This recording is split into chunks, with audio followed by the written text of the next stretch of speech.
Starting a business can seem like a daunting task, unless you have a partner like Shopify.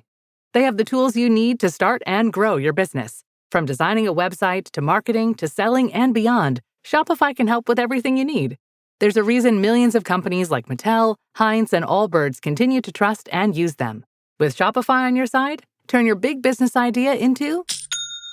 Sign up for your $1 per month trial at shopify.com/special offer.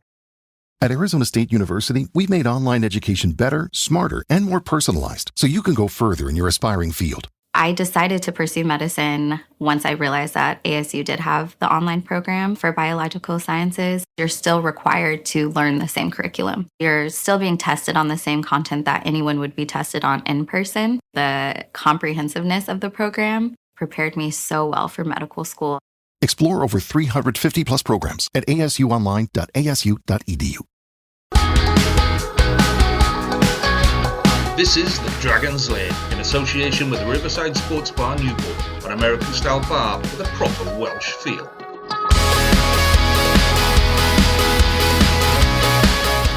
Hello and welcome to the Dragon's Lair podcast in association with Riverside Sports Bar, the home of live sport and great food in Newport. I'm Jamie and joining me is Gavin Thomas. Hello Gavin, how are we? Very well, Jamie. As I said, at the end of the season, we'll be talking within about 3 weeks, and I was right. You was right again. I know. Yeah, there's no chance of a break because something keeps happening. Something keeps popping up. Welsh rugby. Oh dear. Yeah, exactly. State of popping up.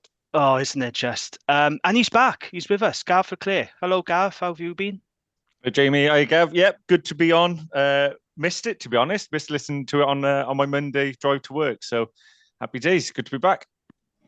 Right. I've been thinking about this today. Since you've joined us, and it's been great to have you with us, but we haven't actually talked about a victory pod at all, have we? No. With you on it, because against Ospreys, you wasn't with us then, and against Newcastle, you wasn't on the pod then. No. So we've got this latest WRU shit show coming up. I'm beginning to think you're a bit of a jinx, Gav. I'm brutally honest. Well, with the shit show, I might never have the chance to do a victory pod, might I?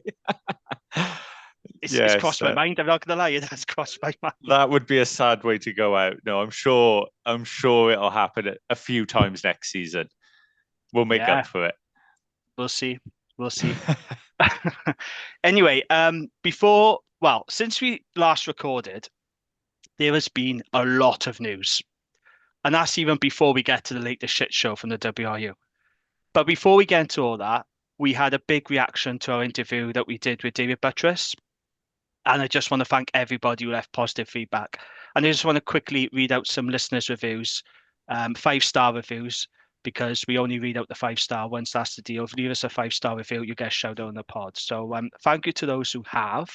And just to quickly read out some lovely reviews that we have. So this is from Pick WXM. After a very tough season for the Dragons and with Welsh rugby being in such a mess, it was great to have David Buttress on the pod and to be so transparent. I have said this before, but Wales are lucky to have him involved in rugby.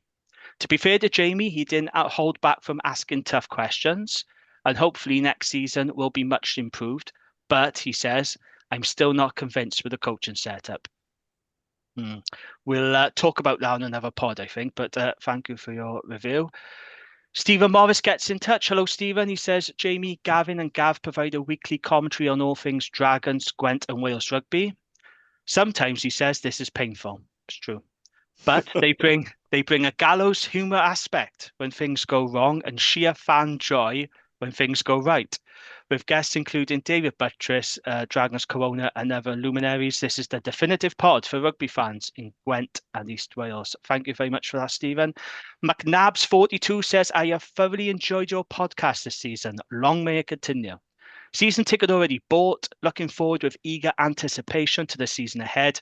Some good signings made with more to come. A few more wins wouldn't go amiss. Yep, quite right. We'd love to see a few more wins and talk about a few more wins. That would be nice. It would be very nice, wouldn't it? And then finally, Everard Spruce, definitely not his real name. Dragon supporter, you're in Florida. Florida, boys. We're worldwide. Being listened to in America. Fair play. Excellent podcast, he says. Owner was fuming. He was, wasn't he? And so he should be, to be quite honest. Very strong words, wasn't there? He was far more critical and brutal than I think any of us have been on the pod. 100%. I thought it was very honest, very revealing, and quite right, because if you're a co-owner and you're putting money into a team that's won just 2 games all season, you shouldn't be happy. You should be fuming. I tell you what took me by surprise, right? The one comment he said when he said he didn't go to the awards night because he was so angry and embarrassed by the season. I was genuinely taken aback by that. That was quite the admission to make, wasn't it? Do you know what? I was really shocked listening to that because I wasn't on that one. I was like, blimey. But in some ways I'm glad. I'm glad he's angry because we're not happy as supporters. But him not going to that really shows that he's not accepting our current state and wants us to be better. So in some ways it's good, but yeah, pretty harsh and definitely harsher than the 3 of us have been. None of us would have taken the door if he'd come on and said, "Oh, well, it was okay, wasn't it? If we think about this and that, we'd have all been outraged at that." So he did it the right way. Yeah, imagine if he come on and went, "Well, we've been a bit unlucky, really, haven't we?" Some things not going our way. No, I think he was very honest, very brutal, and he explained the reasons why we signed a PRA, and after he explained it, it made more sense to me. Mm-hmm. But we'll talk about that later on. But because he's a fan, isn't he? And yes, like a fan, he responds like a fan, like we do. Yeah, we've always had a good reaction whenever David has joined us. We've always done well with the listening numbers as well, so we really do appreciate that. Yeah, so I just wanted to get out the way. Thank you to our listeners for their support and their comments. It really means a lot to us. Like I said, when I first agreed to do this pod, I thought we'd be talking into the void, but no, people are listening to us and they seem to be liking it. So thank you very much for your comments. Right then, let's get into it. Because like I said, there is a lot to talk about since we last recorded. Let's talk about the latest comings and goings, because there has been a fair few since we recorded. Let's start with the departures.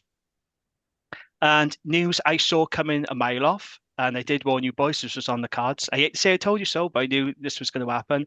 Harry Wilson, he's left the Dragons after just 1 season. I did tell you. The 24-year-old was a high-profile signing from the Waratahs last season, but unfortunately he failed to settle in a struggling side. Wilson made just 12 appearances for the men at Gwent, 5 of them starts. So the Dragons have agreed to cut their losses with a year still to run on his contract, and Harry Wilson has returned down under. Best of luck to him for the future, of course. But yet again, this is yet another high-profile signing that's flopped at the Dragons, isn't it? Very disappointing. Gareth, what do you make of this? Do you think the Dragons have done the right thing in releasing Harry Wilson, or do we give up on him too early? I feel like there was a player there. Yeah. He hit some really nice lines. He certainly had, a bit of a penetrating effect in the back line, which we lack. But he's playing in a back line and his hands not particularly great, which you can't really get away with. I know he came at the start of the season and said he'd never played in the rain. I mean, mate, you're moving to South Wales, like it does rain a bit. Well, it rains in Australia as well. Yeah, there's no rain down there. Yeah, that's true. Yeah, he must have got a sick note for those ones. Do you know what? I think we're right in letting him go. I think if we think a player isn't up to standard, I want a squad that Philo's happy with, and we're setting a high bar. If he's not met that, then we should let them go.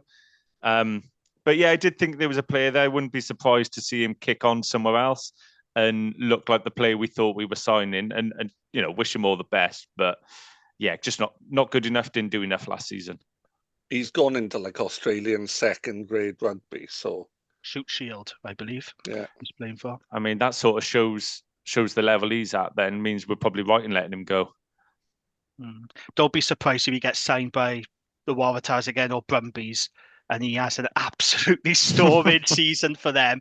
And then people will be looking back saying, "Well, why did the Dragons let him go?" This is what happened with Co Tompkinson, wasn't it? Because he went to the Force, I think it was, in Super Rugby, and he did pretty well, in fairness. I don't think that's happening. Unless they spend a lot of time developing that bloke, because he can't catch, and he can't pass, and which is kind of fundamental in rugby, isn't it? You do need to be able to do those. Well, that's unfair, skills. Right? He can catch and pass, but he can't catch and pass at a level you would imagine and a professional rugby player could. Well, look at the other 13s in the URC. He's up against some pretty good players, isn't he? Yeah.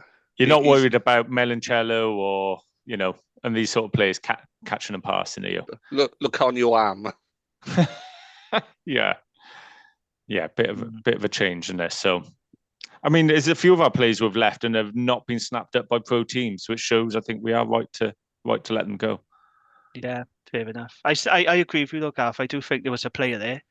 I think he's the kind of player probably needs an arm around him and a bit more one-to-one coaching. I don't know, but you look back at our Ospreys game, and when he come off the bench, he turned that game with his carrying. Yeah. He got us over the gain line time and time again in those last few minutes. That was the one decent game, though, wasn't it? Really? Yeah, to set up Luke Yendo's try. You go back and watch it. He was outstanding. But it's a shame. I was happy because, like I said, it's yet another high-profile signing that we all get excited about, and it's just another flop. So it's really frustrating. But anyway, best of luck to Harry with whatever he does next in his career. Speaking of early departures, this is another shame, really, that this has happened. Head of performance, Ryan Chambers, has left after just a year in the job. So Chambers joined the Dragons last summer after spending 15 years working with the Wales team, initially as a strength and conditioning coach. Let's not forget he was part of 4 Rugby World Cup cycles. He's part of 4 Six Nations Championship winning sides. And he's left already after a year. And he's taken up a role at Basketball Wales to be their new head of performance and coaching pathways. This is an odd one, isn't it? Because, okay, I don't blame anyone for moving on for new opportunities, but we expected Ryan Chambers to be with us for longer than a year. What's all that about, I wonder? What do you think's happened there? Any ideas?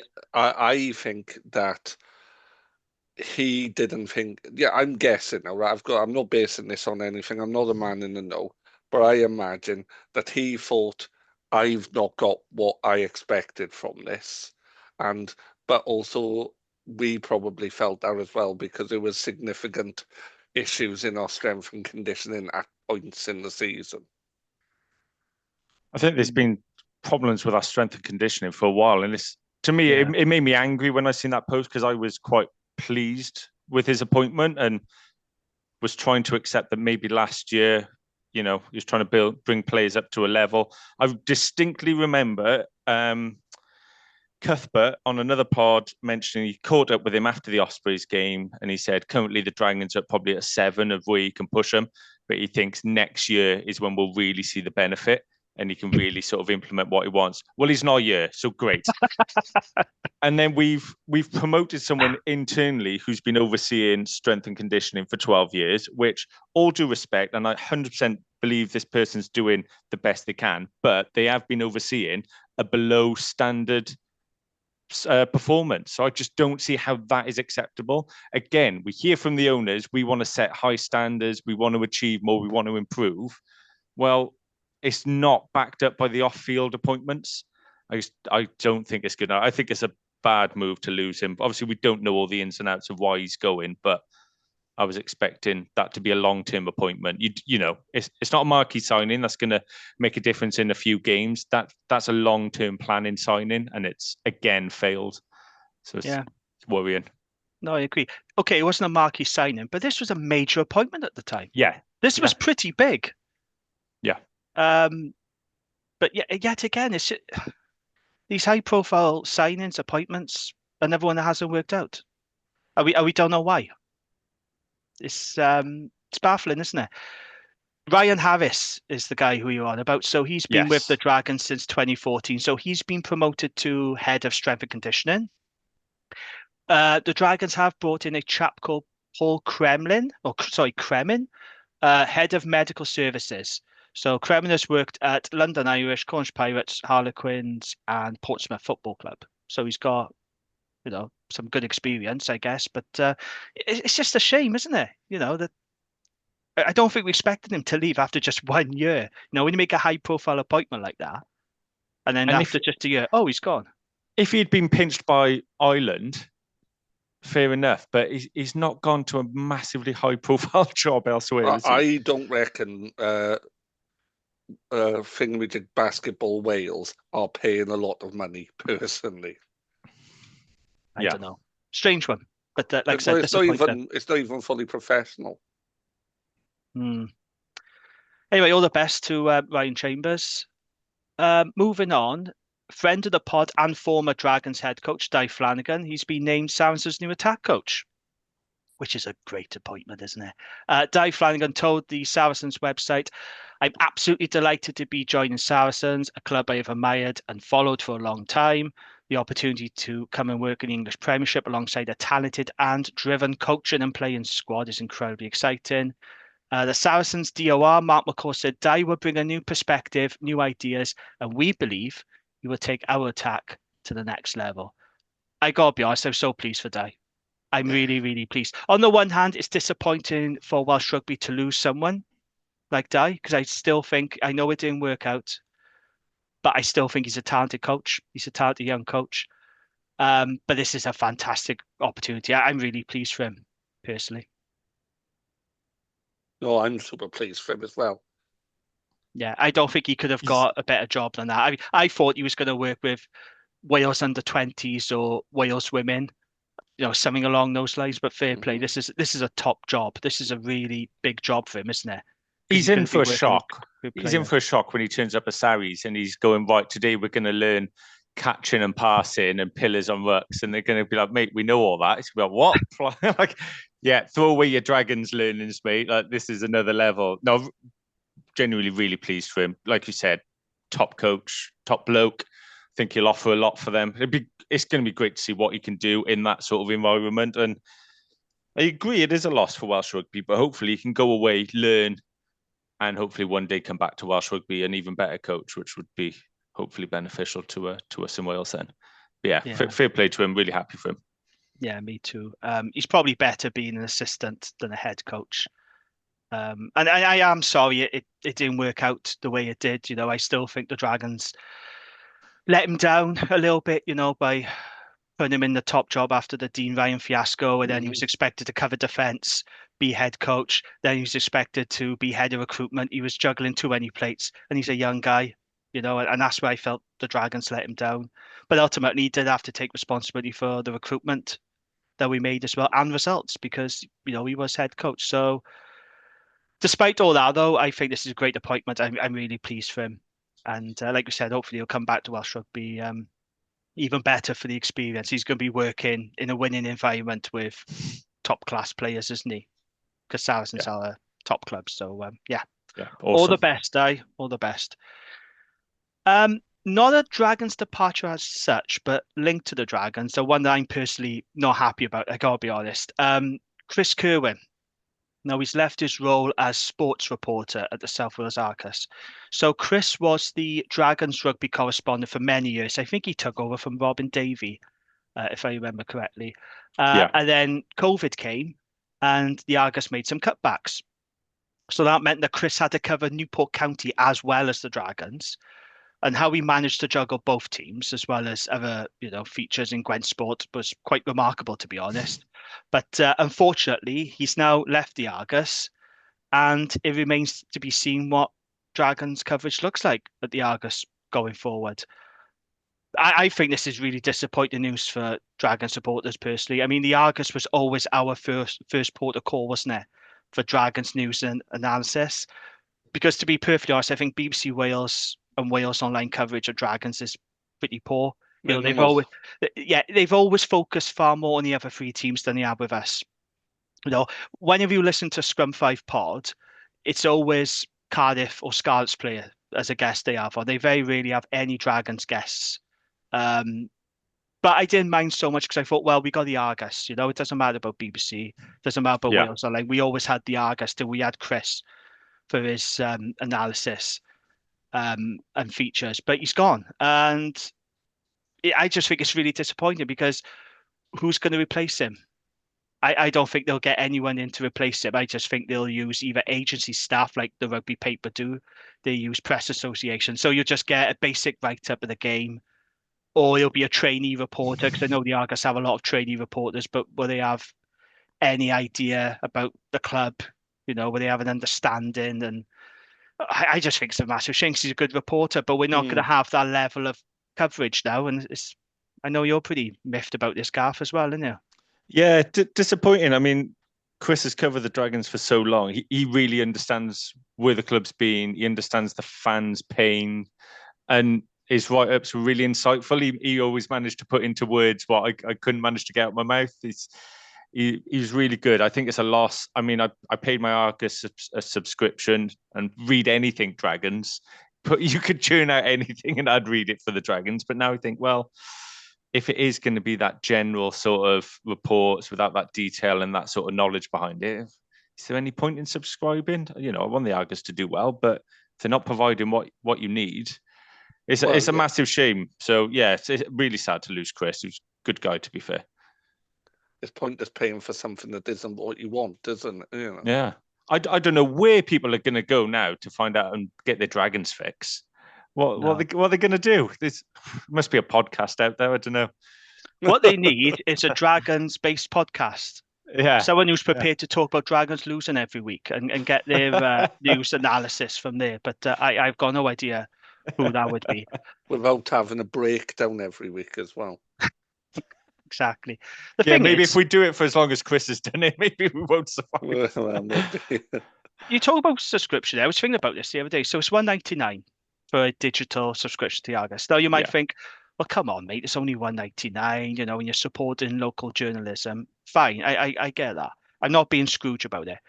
But I only subscribe for the sports coverage. I only subscribe to read Chris's articles on the Dragons and Newport County. So if that's not there anymore, then it doesn't matter if it's $1.99, $9.99 or $20.99. I'm still paying for something that I don't think is going to be much use to me anymore. That you're not interested in. No, exactly. But and like I said, he was a really good journalist. What I liked about Chris was he was fair and balanced when he needed to be, but also he was pretty critical and damning as well when it was justified. He was never negative. It was always constructive criticism. I never read a piece from Chris where I thought, oh, that's a bit harsh, mate. You know, I don't agree with that. At his most critical, I thought he hit the nail on the head. And quite often, his opinion pieces really captured what I was feeling as a Dragon supporter, the frustration. So I mean, we won one league game last season. It would be easy to be very critical, but you're right. He did always give a constructive view, to be fair to him. And like you said as well, the other sports like outlets in Wales are so biased. It's always, and the Dragons. They almost feel aggrieved to mention us. You listen to any podcast where there's Scrum 5 Wales on, how many times? And finally, the Dragons. I mean, that's what we should have called this pod. I mean, if we had a bit more say in this pod, I know producer Lee has more say than I do. I would have called it, and finally, the Dragons, because that's the way we're always left to last. But yet again, we know why. It's because of the reputation of the club with results. Yeah, and we do need to change the narrative and sort of look after our own reputation. But yeah, it does matter. And it's also ill-informed sometimes. Yeah, that's what gets me. Like, okay, you can hate on us because we are crap, but at least be informed and get it right. And we get no credit for any of the good as well, off field and in the community, and that really does matter. We won community awards, never got mentioned. Sod them. Yeah, we really do struggle for coverage in the Welsh rugby media. We're always last. It's the focus has always been more on the other three, particularly Cardiff and Scarlets. But like I said in the past, it's like, oh, whatever. We got the Argus, we got Chris, you know. And I'm really going to miss his. I used to really enjoy reading his talking points column on a Sunday. Yes, it was really, really good. And he'd pick up on things in the game that I didn't pick up on. Do you know what I mean? I think, oh yeah, that's right. Yeah, that I missed that. I didn't see it, but. Yeah, it's a shame. I did message him as well, and he did say to me he's got some freelance rugby stuff lined up. So it's not the last rugby owner, Chris. And we'd like to thank him for coming on the pod as well, because he was a great guest on the pod. So it's a shame. He's an actual sports journalist, isn't he? I think he's one of the best. I think he's very underrated, actually. Very underrated. Good football and rugby, and like I said, sport in general. Yeah. Really good. So God knows what the Argus are going to do for Dragons coverage now, but it just feels like a bit of a loss. Anyway, let's talk about arrivals, because there has been some arrivals since we last recorded. So Tongan international Fatuli Paya has been signed from Zebra. Paya has won 12 caps for Tonga, and he can play inside and outside centre. That's handy. 17 appearances for Zebra last season. So he had a lot of first-team rugby. What did Philo have to say about him? Philo said he's a very talented centre who has played international rugby for Tonga and Super Rugby for Crusaders and the Highlanders. He'll bring a wealth of experience to the group. I didn't watch much of Zebra, but when I did, he was always one of the standout players. So I think he could be quite a handy player for us. Unfortunately, though, the Tongas we've signed, so we signed Finney and Issei and Fetulu Paya, they've been called up by Tonga for the Pacific Nations Cup, right? Which means if Tonga finish in the top 2 of their group, then they're not going to feature for the season opener at Ulster on Friday, the 26th of September. So we might not have them available for the first. I'm not being funny, but I'm almost hoping Tonga flop and we get them early so we can have them involved in Ulster. Because that's not a good I'll start, stop you there. The Dragons players, they'll pick up an injury. Of course they will. They're coming back injured. Are you being negative? Sure don't be so negative now. You know a certain person keeps saying we're negative. Don't be negative, mate. Are we sure these men exist? Can we just be 100% sure about that? They definitely do exist. Okay, yes. good. They're not NFTs. They're not holograms. Good. Yeah, so good signing. Yeah. So pair of them are good signers, to be fair. Tonga hosts Samoa on Saturday, August 23rd. They travel to Fiji the next weekend. That's followed by semi-finals and a 5th place playoff in Denver for some reason, September the 14th. Because USA's in it. Oh, of course. USA and Japan are in it as well. Yeah. And then the final and bronze match in Salt Lake City on September the 20th. So there's a good chance, even if they don't go sort of all the way, we probably won't have them for the opener against Ulster. So, yeah. Any other thoughts on Paya? Do you rate him? Did you even know who he was? Be honest. When we announced him, did you think, who's he? That's exactly what I thought. I didn't know who either of them was really. I vaguely knew the lad was a centre at Zebra, but I couldn't talk about him at any length. And when I read that he'd played that much for Zebra last year, I thought, great. So he's durable. Zebra were better than they had been, and he looks a big boy. But I was like, why have I not heard of him? Why is he not, he's obviously not ripped up trees, but does he improve the squad of what we've got at 13? Yes. So in that case, I'm happy.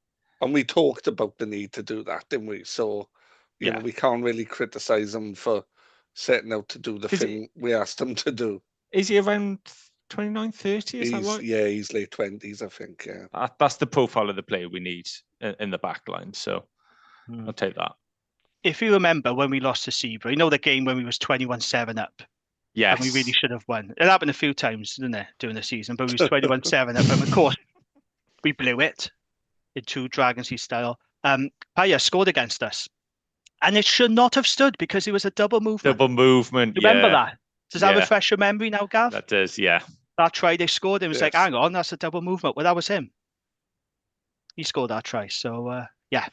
He looks a unit, mind. He looks like a physical centre, and I think that's something who can. We do need people who can break the gain line, get us going, and you think he's got that profile. And Issei on the wing, I think he's a good option for me. I think he looks like a player who can beat a man. So yeah, we'll wait and see. Okay, and Issei looks decent as well, but I just I want to see what he looks like defensively because I've seen the highlights reel where it shows all the sexy rugby. Don't take any notice of highlights reels, right? C.O. Tompkinson, Brandon Nansen, Harry Wilson. We've seen this before from the Dragons. So just because a highlight reel looks really good, when they get to the Dragons, sometimes it's a very different story. So take every highlight reel you see from the club with a pinch of salt. Just saying that's all, because we've seen this happen too many times. It's not just us, it's all clubs. No, that's a fair point. Yeah. I always remember, not a rugby thing.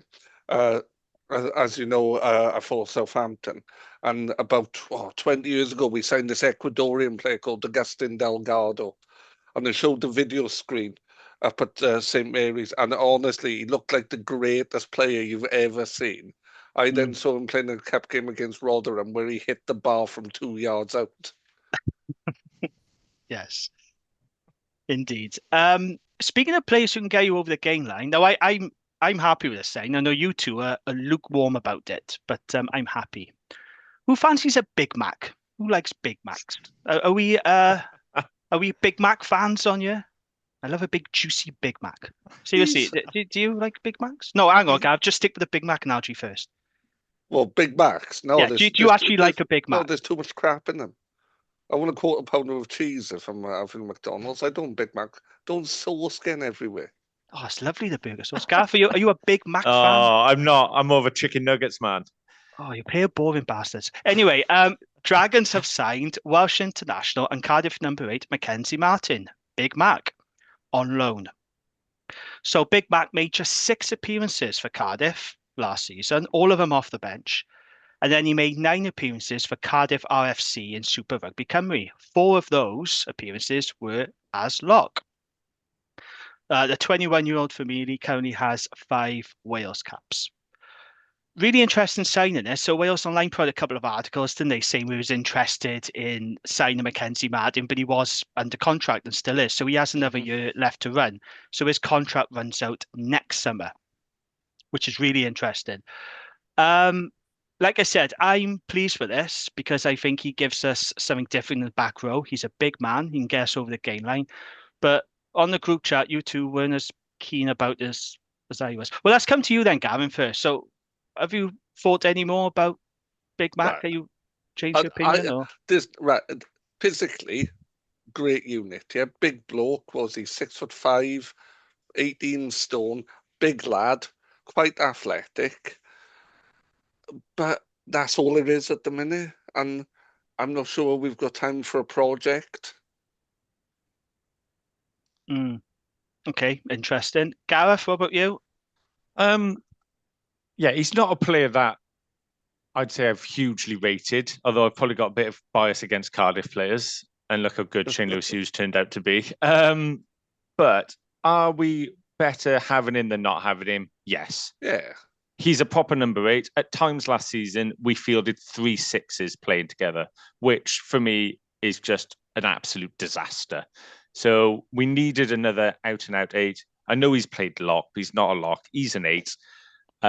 If he can come on, get us over the gain line, great, when Wayno's not there. I think we do need that balance. Don't think he's an absolute world beater, but happy to be proven wrong. And, if he's come here hungry with a point to prove, then good. It's up to Philo to get the most out of him, really, as an X8 himself. Yeah, I do agree with you on that. I think that there's no loss in it. I'm just not getting excited about it. Yeah, it's not. Oh, are we going to sign a tight head? No, we've signed Mackenzie Martin instead. He's just as on his own. He's an addition to the squad, which I'm happy to have him on board, I guess. Yeah, when we signed him, there was a lot of fingers pointed and questions being asked about Cardiff as to why he had such a outstanding breakthrough season, but in the next he seems to have just not featured at all from him. And if you speak to Cardiff supporters, they say, yeah, but we've had Faletau, we've had Alan Lawrence, so he hasn't been able to get into the team. Alan Lawrence played 23 matches for Cardiff last season. To be fair, he had a very good season. He was a starter in 78% of those games he played. He did win an award, didn't he, from the URC? I can't remember what it was, but he was pretty good, to be fair, Alan Lawrence. In the case of Faletau, he returned to action quite late in the season, didn't he? So he returned in December, and then he was away with Wales in the Six Nations. How many games do you think Faletau played for Cardiff last season? Not many. 4? So Faletau played, yes, correct. He played 8 games. He played 6 in the URC and 2 in the Challenge Cup. So I'm not entirely buying this idea that he was, he couldn't get in the team because of Faletau and Lawrence. It's more likely that Lawrence kept him out with his form. I think Jockey could have had many more opportunities to play Mackenzie Martin in that Cardiff team. Cardiff fans will disagree, but I'm sorry, Faletau didn't play enough to be saying, well, he kept him out of the team. He just didn't. The stats don't back that up. So he could have played more for Cardiff, but Jockey felt it was good for him to play in Super Rugby Cymru. Don't know whose decision it was to play him a lock, whether it was Jockey's or Dan Fish, who's the Rags coach. But he just wants to play regular rugby, doesn't he? That's the impression I get from his interview. He just wants to play. Yeah, I remember early in the season when he went to play for the Rags that it was him who requested to go and play. He wanted to get rugby, which probably says a lot about his character. He'd just become a Welsh international the season before. But he's like, no, I want to play. I'll play SRC. So fair play to him for that. That's a good attitude to have. Yeah, absolutely. And look, I've seen people say, "Oh, but how much game time is he going to get?" Dragons are stacked in the back row. It is true, we are stacked in the back row. I think Mackenzie Martin will get plenty of game time at the Dragons. So do I. Firstly, Aaron Wainwright will be away with Wales and will no doubt pick up injuries. Not injury prone, but he's bound to pick up injuries along the way. Funaki, we don't know what's happening with him. His fitness is very much in question, isn't it? Is he Yeah. going to actually play any games next season? We don't know. It looks like he's training, doesn't it? It does, yeah. But like I said, his fitness is he's had a very, very bad knee injury. Yes. He's been a year out, doesn't he? It's been a long time out, so we don't know if he's going to hold up. Yeah, we got Keddy who can play 8. We got Shane Lewis-Hughes who can play 8, but they're not out and out 8. No, they're not 8s. Big Mac is an out and out 8, and I think he could be a very important part, actually, the Dragons 23. I'm not saying he's going to start every week, but think about it. Having him come off the bench with his size, right, and ball carry, and this is a guy that can get you over the game line. And players of Mackenzie Martin's size and ability, they don't come along too often in Welsh rugby. He's a big guy. Yeah. He's fucking massive, Mackenzie Martin. So we have got to make the most out of him and get the best out of him. Because I think he's a guy you can come off with 10, 15 minutes left and add some energy and add some ball carry and really get us crashing over the game line. So I think he could be a very important part, actually, of the Dragons 23. So I do see him getting game time, despite some people questioning whether he would or not. I actually think he will. And I think if Wainwright's not available for international duty, you can see him start in the date, can't you? Well, yeah, we say we're stacked in the back row, but it is such an attritional position. Last season, we were short. Yeah. So to have players that could add impact off the bench, and you think, you could have him and maybe Levi Douglas, that's a couple of units coming on. So it's not something we've had this season. So yeah, happy to have him. We do lack game line breakers, don't we? That's... And he'll give you that. Look, he's very young. I think people forget just how young he was. The problem was, I think Gatland actually hindered his development in some ways because he chucked him into international rugby far too soon. He should never have been playing international rugby in his very first season, the senior rugby. I think that was a mistake. He did all right for Wales, but I think in some ways when you chuck him in too soon, we've seen it with Alex Mann and Cam Winnett as well. Sometimes they should have been left to develop a bit more, shouldn't they, at club level and chucked too soon. But I'm pleased with it. I'm pleased with the signing. I think he could be a really good part of the Dragons match day 23 and an integral member of the squad. Like I said, his contract is up next year. No guarantees he'll sign it for Cardiff, because I was thinking, well, if he actually likes it, the Dragons, and he does well, then there is an opportunity here for the Dragons to sign him long term. Mm-hmm. And that really would boil some piss at Cardiff, which is why I think we should absolutely do it. And I hope he goes well. However, with the way Welsh rugby is at the moment and the uncertainty, then maybe he will be going back to Cardiff because we don't know how long we're going to exist. But we'll talk about that a bit later. But yeah, I'm happy with it. I think it's a good move. Let's just see how he goes. This is a low risk signing, isn't it? Yes. Okay, if it doesn't go well or he hasn't made the impact we wanted, off you go to CF10. Back you go. It's no big deal, is it? If he does do well, then maybe, and we know that we have a future, we should do everything we can to sign him up. Bear in mind that this is Aaron Wainwright's last year at the Dragons. Yeah. And that's something that really does need to be thought about, especially with the landscape of Welsh rugby. He's one of the best players in Wales. He'd be mad to stay. But what I'm saying is Mackenzie Martin could be the successor to Aaron Wainwright, couldn't he? Yes. If it goes well, and we know that, we got a future, he could be, and he likes it, obviously. There's a lot of moving parts to this, but he could replace Waino. But if he's well coached, because he's got, like Gatland said, you can't coach someone to be 6'5" and 18 stone. No. So that it's, but you can coach him to be a better rugby player. Yeah, I'm not when it was announced, I wasn't this is brilliant, but there's no risk. So surely that's not a bad thing. Seems like a nice guy. He has liked a lot of our posts on X as well. He doesn't follow the account, but he has liked a lot of. I was also a huge fan of the bloke who described him as fat and lazy, and he was like, "You wouldn't say that to me in the street." Did you see that response? Fair play to him, sticking up for himself.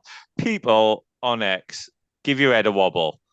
Like, don't go saying that to people. It's not on, is it? I mean, Fair play to him. I wouldn't say that to anyone anyway, because I'm not a nasty bloke like that. But I certainly wouldn't say it to someone of Mackenzie Martin's size. Yeah, sod that. No, absolutely not. Yeah, so Big Mac, he's with us. And he looks happy as well in the training photos. He And does. he's got a smile on his Yeah. face. He generally looks happy, doesn't he? Yeah. I think I'm So, coming round more to him now, seeing him in Dragons colours. It's just the highlights reels, him in Cardiff colours, and I just can't stand them. I know. Don't trust highlight reels, Gareth. No, Yeah, exactly. I think the fans will take to him. I think he could be, even if he's with us for just a year, I think the fans will really take to him on the terraces. If he does well. Yeah, I hope so. I could see him being an adopted man of Gwent. Anyway, what else have we got then? So this is not confirmed by the Dragons, but this was in Wales Online. So whether you want to take that with a pinch of salt or not, it's up to you. But Wales Online are reporting that, steady on now, Gav, Rhys Patchell has joined the Dragons. Not as a player, though, as a kicking coach. So the 32-year-old will work with the Dragons for 2 days a week as a kicking coach, helping the likes of new signing Tina Stabia, Angus O'Brien, Kai Evans, and promising Wales under-20s outside half Harry Ford. So like I said, this is not confirmed by the club, but Wales Online is saying that it's a done deal. We have signed him. Well, I did say we needed a kicking coach. I did say that on the pod last season. We needed, because our goal kicking, and David Buttress referenced it on the interview, missing kicks in front of, I'm not going to name the players, they knew who they were, missing kicks in front of posts. Our goal kicking percentage was shocking, quite frankly. And it cost us games. And we always talk about the Ulster game, don't we? If we kicked those goal kicks, that would have been a win over Ulster. We haven't beaten them for ages. And one of the Safa games as well, wasn't it? Yeah. You can look back over the season and pick out goal kicks that really should have been scored. Yeah. Well, not simple, but ones you'd expect a professional fly half to convert. I know it's not as a player, Gav, but Rhys Patchell is coming to Dragons. You are getting what you wanted in some ways. Partially. You wanted Rhys Patchell, here he is. He's just not I wanted Rhys Patchell as 10. And I still want Rhys Patchell as 10. It'd be all right if he was a player coach, wouldn't it? I think that would get fans a lot more sort of, oh, he's a player coach, so. Well, I don't understand why you wouldn't do it. I think it's him, isn't it? He's got a young family, the 2 day a week thing. I think he was on Scrum 5 and said the next move is going to be what's right for his family. That's the motivation. But, Rodney Parade's quite welcoming. Bring him down, mate. Don't worry. He's from Cardiff. It's not far. Yeah, but maybe he doesn't want to be playing for us. So maybe this will just suit him, be coaching 2 days a week. No, I'm not saying that to be funny, but maybe he just didn't fancy it. Well, in this case, it's not about what Rhys Patchell wants. It's about what I want. And I want right. Okay. As long as what you want, then fair enough. Rhys, okay. If you're listening, I'm not saying don't take care of your family, but also we need a 10. So just saying. I tell you what, actually, Jim, you mentioned it there. Maybe it's not what you want. I think that's our problem. We're not that attractive a proposition. We won one league game last season. You're sounding negative now, mate. You sound a bit negative. But it's true. I don't want people listening to us thinking we're negative. Yeah, no, I don't. Sorry, this is a hidden joke for the listeners. Don't worry, you don't need to know about this. Me and Gav know what's happening here. Go on. But I'm genuinely really pleased with our recruitment. I think we've made some really good signings. A lot of what I would say are like money ball signings as well. And that's despite us being an attractive proposition. So maybe that's it with Patchell. My theory is he just doesn't fancy preseason. He's going to pop up. I'm with him on that. Do a bit of kicking and then go on in, guys. I'll have a run out and he'll be playing. I'm absolutely with him on RAA preseason, but So we wait and see what the club say, but like I said, they haven't confirmed it, but we're only saying we got him as kicking coach. Like I said, I think it's a really good move. I actually think Patch is going to be a very good coach. He's very intelligent. And I know he's done a lot of, he has coached a lot of junior teams as well, isn't he? So, I think that's a good move. We need more good people in the building, don't we? Exactly. Yeah. And like I said, our goal kicking last season just wasn't good enough. No. You can't be missing kicks in front of the post. David was right. I'm sorry. No way. So, let's see what the club, or when the club announce that. Another announcement, finally, Dragons confirmed the signing of South African tight end Robert Hunt from the Cheetahs. Took ages, didn't it? Why did it take so long? It was a paperwork issue. That was the cause of all delay. There were some supporters panicking. Have we signed him? Have we signed him? We haven't announced it yet. Why haven't we announced it yet? But he says on his Instagram, Dragons. So he must have signed for us. Well, he hasn't signed if club haven't made it official.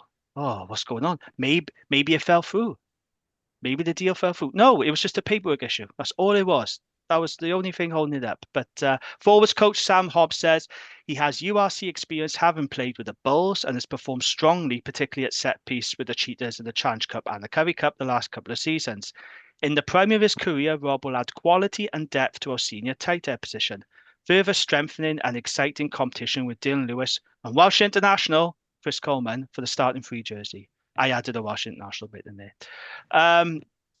Yeah, it's done. We got a scrummaging South African tight end.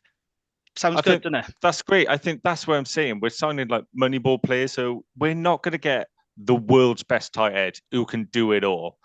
We're not signing Ty Furlong, but he can scrummage.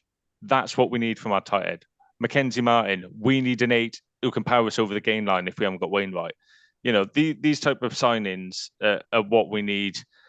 Just lock that scrum out, mate. Job done. Mm-hmm. That is all I want from our tight ends at the moment. And we're building a nice little bit of depth in the front row. I'm pretty pleased with it.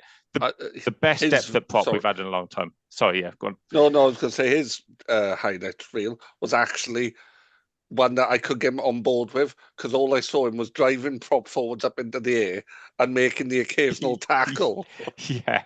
Yeah, there was nothing fancy there. He just drove quite hard. Yeah. Exactly what we need. Robert Hunt needs to be for us what Tom Beaufort is for the Ospreys. Yes. That's what we need. Yeah. Nothing fancy. Just a South African tight head who can scrummage and do his job at set piece, who can do the bread and butter. Reliability. You just want somebody when he comes on and go, well, the scrum's not going backwards. Yeah, exactly. So it's a good signing. It's a depth signing. I'm looking forward to see how he gets on. So that's been finally confirmed. Other signings news, fly off Jack Lloyd, brother of Owen Lloyd, of course, and utility back David Richards has been signed from Super Rugby Cymru champions Newport.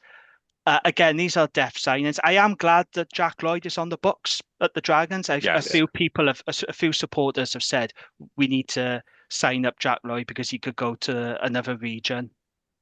He was very, very good for Newport, him and David Richards. He's got a lot of work on, so of course he's young.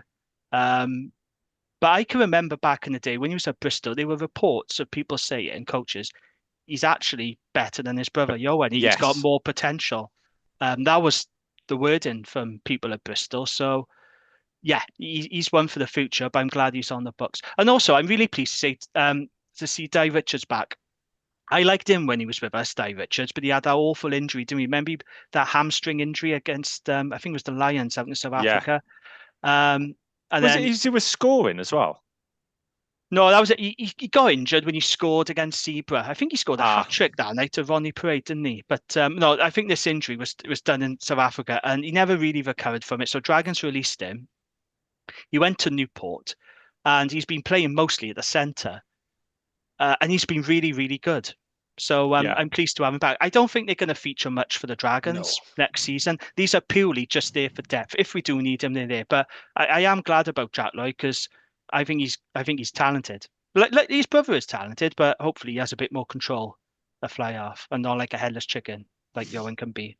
But Yeah, good. And to have him and then Patchell in the building again, another good reason why it's good to have Patchell there. Even if he's not playing. Definitely happy with Di Richards. I believe when he had that injury the following season, wasn't that when all the budgets were cut? I think it was. It was a bit of bad timing as well, and players had to drop down. But he certainly has a lot of talent. If he can get back to the promise he had then. So, yeah, good depth signings. And that's all you want, isn't it? Yeah. You want a couple of guys who are going to change the face of the team, but depth signings are all right as well. Yeah, absolutely. And if you follow women's rugby, Di Richards is the older brother of Wales international Catherine Richards. Oh, really? Which I didn't know. Did you know that, Kath? Because you follow the women's game, didn't you? I do. I didn't know that, no. Yeah, brother of Catherine Richards. Well, Talented family. Good player. Should we talk about Wales? Because Yeah. after 644 days, Wales finally won a game of Test rugby. But not only that, the best news of all is Chris Coleman, we can now say, is officially, no laughing, he's a Welsh international and he has a 100% win record for Wales. Fact. Yes, Super Chrissy Coleman. Super Chrissy Coleman. Da, da, da, da. You'll be singing that on the terrace. 100%. I won't be singing that from my gold seat in the Bisley, I can tell you that right now. We got standards over there. I'm pleased. I'm delighted. I am delighted for Chris. So from a Dragons perspective, what happened in these tests? Well, Wales lost the first one. So Ben Carter lasted just 24 seconds after he got knocked out. It was really nasty injury. It was horrible. That was horrible, yeah. Really horrible. But Elliot, he did say at halftime he was up and about, he was talking, so that was good. He flew home later in the week, and we wish him all the very best in his recovery. Hopefully, he'll be available for the start of the season. But that was so disappointing because he worked hard to get back in the Wales team. He was in good form, and to see that happen is. He looks massive as well. He's bulked up. Yeah, he's bulked up. He's the biggest player on the pitch. I was like, come on, Ben. He's had rotten luck with injuries to Wales. He's quality. I'll always say it. He's underrated in Wales. I think Ben Carter's top class. Yeah, he's undervalued by supporters of the other regions for some reason. They just look at Ben and they don't rate him, and they're wrong. Yeah, quite frankly, because he's a very good player. 100%. He's a very good player. No, he is a good player, and he's a big physical unit, and he's kicked on a lot more than like Chris Shunza, who was like the future of the game. Well, yeah, that's someone who is overrated in my personal opinion. Oh, yeah, no, 100%. Yeah. What else happened? Bizarrely, frustratingly, Rodri Williams was an unused substitute in the first test. Jockey inexplicably kept on Kieran Hardy, who I have to say was absolute bobbins all throughout Japan. And just because he scored 2 tries in the second test doesn't cover up how awful he was. It's a shame because I like Kieran Hardy. He was really good form for the Ospreys in season, but he stunk the place out in both tests. Both games, yeah. He was responsible for the Japan tries that got him back in the game in the second game, in the second half. And in the first game, it was like, I described it to someone as his passing was like his hands were made out of cooked spaghetti.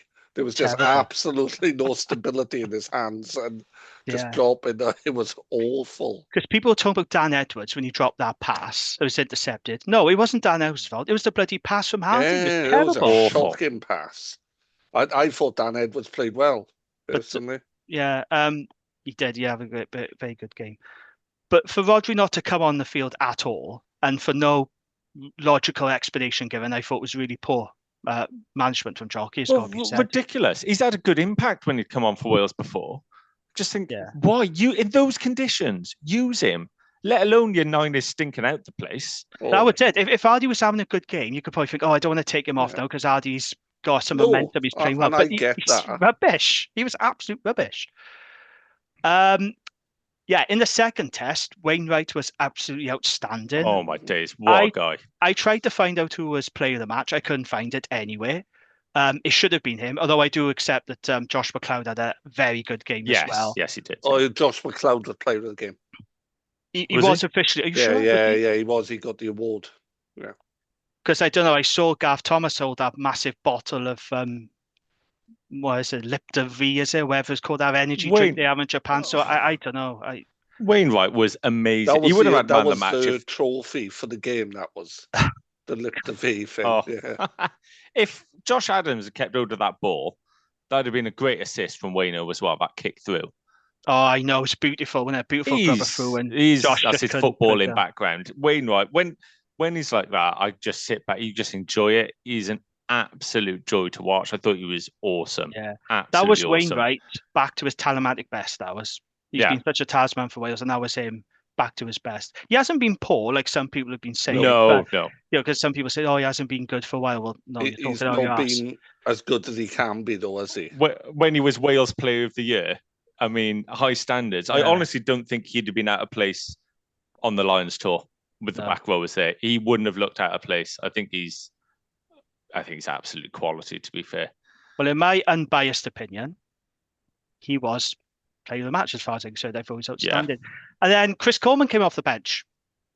And he gave a good account of himself. No penalties given away. Looked reasonably solid in the scrum. Okay, there was that one scrum that went backwards a little bit, the first one. But no penalty. He was fine. We were going Delighted for him. backwards the entire time, though, weren't we? Like, both tests. We were. But the second scrum, mind he was in, he was rock solid. That was a big scrum, actually, to be fair, that second scrum. Because I was watching it and obviously, you love our boys. You watch ours, you're like, come on, Chris. And it was absolutely solid as a rock. And I was like, and seeing like the build up, I didn't realize how much I'd care. Like the pictures of him training, you're thinking, fucking go on, Chris. Like he's one of us. Like he's our boy. Get in there. So really chuffed to see Coleman get I was watching it. I was thinking, oh, please don't give away a penalty now. Please don't. Because you know what people be saying on social media. They'll be having a pop at him, and I was willing him to do well, and to be fair, credit to him. I mean, I don't know how many more caps he'll get, but he's going to, he has returned over now as a Welsh international, so that's another Welsh international Dragons have developed. Because we don't develop Welsh internationals, do we? Apparently, we don't develop any Wales players, so that's quite nice to have. Elliot D was overlooked for Liam Belcher for both tests, which absolutely baffles me. Because look, let's cut to the chase now, right, guys? I don't bullshit, right? I'll tell us it is, right? This is part of the problem why I get in trouble. Liam Belcher was a sympathy cap. He was a sympathy cap by Sherratt. Let's be honest about it, he was. And I thought, okay, fine. First test, I don't mind that because he was always going to get a cap. Fair enough. But I couldn't believe he'd been overlooked again for the second test. Although to be fair, Belcher did okay in the second test. For the first test, he was rubbish week off the bench. If he had hit his darts on that first test, I think Wales closed out that game because there's a couple of real crucial lineouts. I actually lost a bit of respect for Sherratt on some of the picks, not bringing on Rodri. D is the best lineout hooker we have. How he 100%. Didn't get a look in is 100%. Absolutely. Also, it's not like his lineout is outstanding. He's a good player, good work rate around the field, exactly what you want in those conditions. Absolute shambles of a call not to have him on there. And you're right, it was just a sympathy cap. I think some of the selections, like Johnny Williams at 13, just pick people in the proper position. We've got plenty of talent. Pick them. Absolutely mad. But we won, so we should be happy. Why in Welsh rugby have we currently got this obsession of not picking centres in the actual position they play in? Like picking Grady at 12 when he had never played 12 before. You're like, well, it's not the place to experiment, is it? I was a terrible centre when I played, and that was a long time ago. Now it's still 4 points a try last time I played in the centres. But defensively, it's an entirely different job than anywhere else in the back line. Yeah. I'm pleased for the players, pleased for the coaching staff. I will say, though, I do think this tour exposed some of Jockey's weaknesses as a coach and his flaws. So if you speak to any Cardiff fan, they will back me up on this. Sherratt's use of the bench is notoriously quite bad. Mm-hmm. He doesn't like making changes. When he does make changes, he does it too late. Mm-hmm. And like you said, some of the positional selections he made didn't work. I don't think his style of rugby is for the test match arena. I think he does fine for Cardiff. It works okay, but I don't think his style of philosophy of rugby just suits the test match arena. Well, but Cardiff don't win that many games either. No, but they're better than us, though, aren't they? And to be fair, they low bar, but they screwed it, didn't they, with the playoffs? They were fifth for a little while, then they absolutely blew it, and that was their own fault. But again, that was down to Sherratt's selection. He got the selection wrong, didn't he? In the first, yes. I can't remember who they played first in South Africa. He played a weakened team, didn't get any bonus points. So, Sharks, was it? I can't remember where it was. Oh no, Bulls. No, it was the Bulls, wasn't it? Because there were Cardiff fans grumbling about why didn't they go stronger. So, he's a good attack coach, but some glaring weaknesses with his use of the bench, and I don't think his style of play suits Wales. So I'm glad he's not going to be an option for Wales. Because there was talk about him being a permanent option, wasn't it, for Wales going forward? But I don't think that wouldn't be the right call. After one good half against Ireland, everybody was saying it, weren't they? But I think he'd be a decent attack coach, mind. If Wales, we're going to bring in we're still waiting for a head coach for Gatland. I can see Sherratt being a good attack coach, but I don't think it feels like ages ago since Gatland left as well. That seems to have gone quiet, doesn't it? The whole who's going to take over. Yeah. But I felt Rodri Williams and Elliot D, I think they can feel quite aggrieved about the way they were handled on that too. And I don't think that's sour grapes. I do generally think they were hard done by. Rodri should have come off the bench for that first test, and Elliot should have been on the bench for the second. But there we are. At least they didn't get injured. Exactly. There we are. Wales finally won a game, and I guess also that's all that matters, isn't it?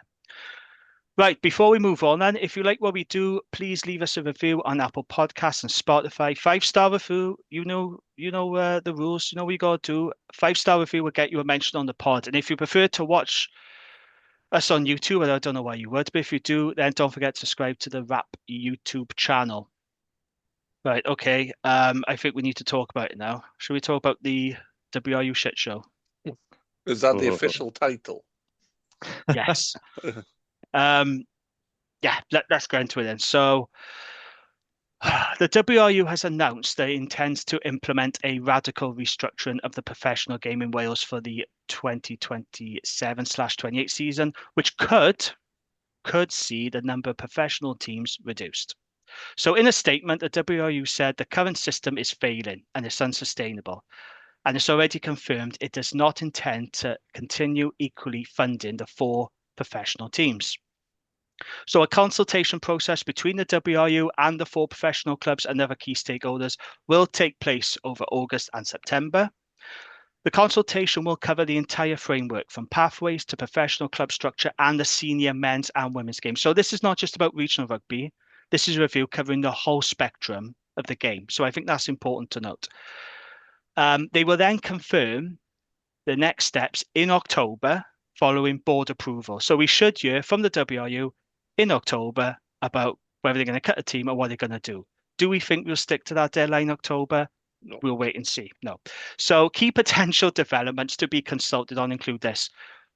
Whether there should be a reduction to 3 or 2 regional men's teams to ensure that we have teams that can compete at the top of the professional game. So this is significant because this is the first time the WRU have come out and said they are considering reducing the number of regions. They haven't done this before, to my knowledge.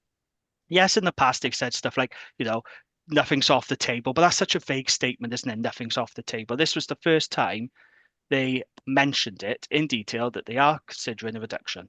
So that's pretty significant. What else are they going to discuss? Further investment in Super Rugby Cymru to strengthen the semi-pro game in Wales.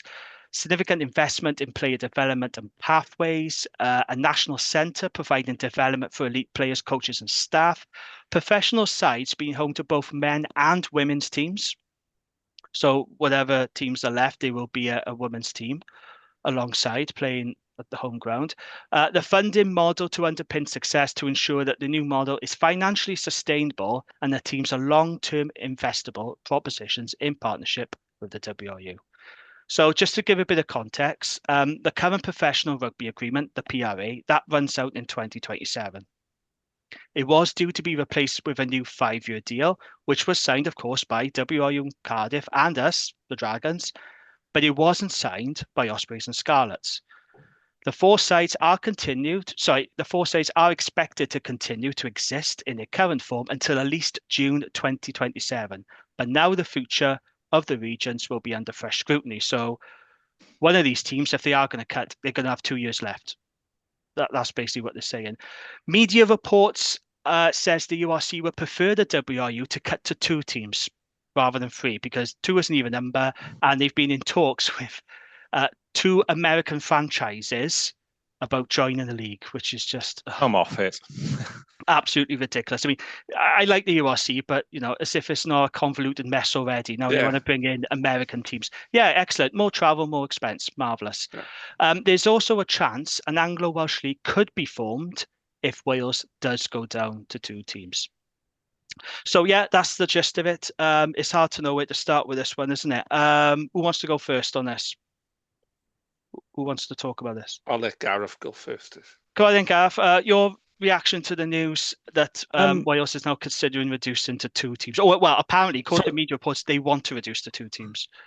I mean, I think there's a lot of detail we can get into, like what does a development team look like and not who should be cut. I don't want any team to be cut. But for me as well, like there's an emotional level. Like I'd be genuinely like gutted or well, I'd be devastated to lose the club that I've always supported. I was speaking to my dad the other day. He's been going over Rodney Parade for 60 years. He went with his dad. He will next season go over with his grandson, my boy. It's a time that it's not just about the rugby. It's time to spend with family. It's time you can spend with your friends. And I'd be devastated to lose that. But I'm lucky. I've got great friends and family around me. But not everybody is that lucky. And for some, rugby is one of the only constants in life. And I think it's really damaging for people to lose that. And I think that's genuinely concerning. And then for like the city of Newport to lose pro sport in Newport because where would County play? I feel like that would really be a nail in the coffin of Newport's social scene and really detrimental to the sort of economy of Newport, Gwent, Monmouthshire. I genuinely feel that Newport Council, Blind Gwent, Monmouthshire Council, they should be lobbying and putting pressure on the WRU to help keep the drivers, or at least offer any support they can, because it's their communities that are going to be really affected. And I feel like they should be putting their weight behind this, because I think it'd be absolutely devastating, not just to a fan who wants to go over and have a beer on a Friday, but to a community that is part of the region. I think it's absolutely devastating what could happen. I do not want to see us go in any way, shape, or form, or any other region for that matter.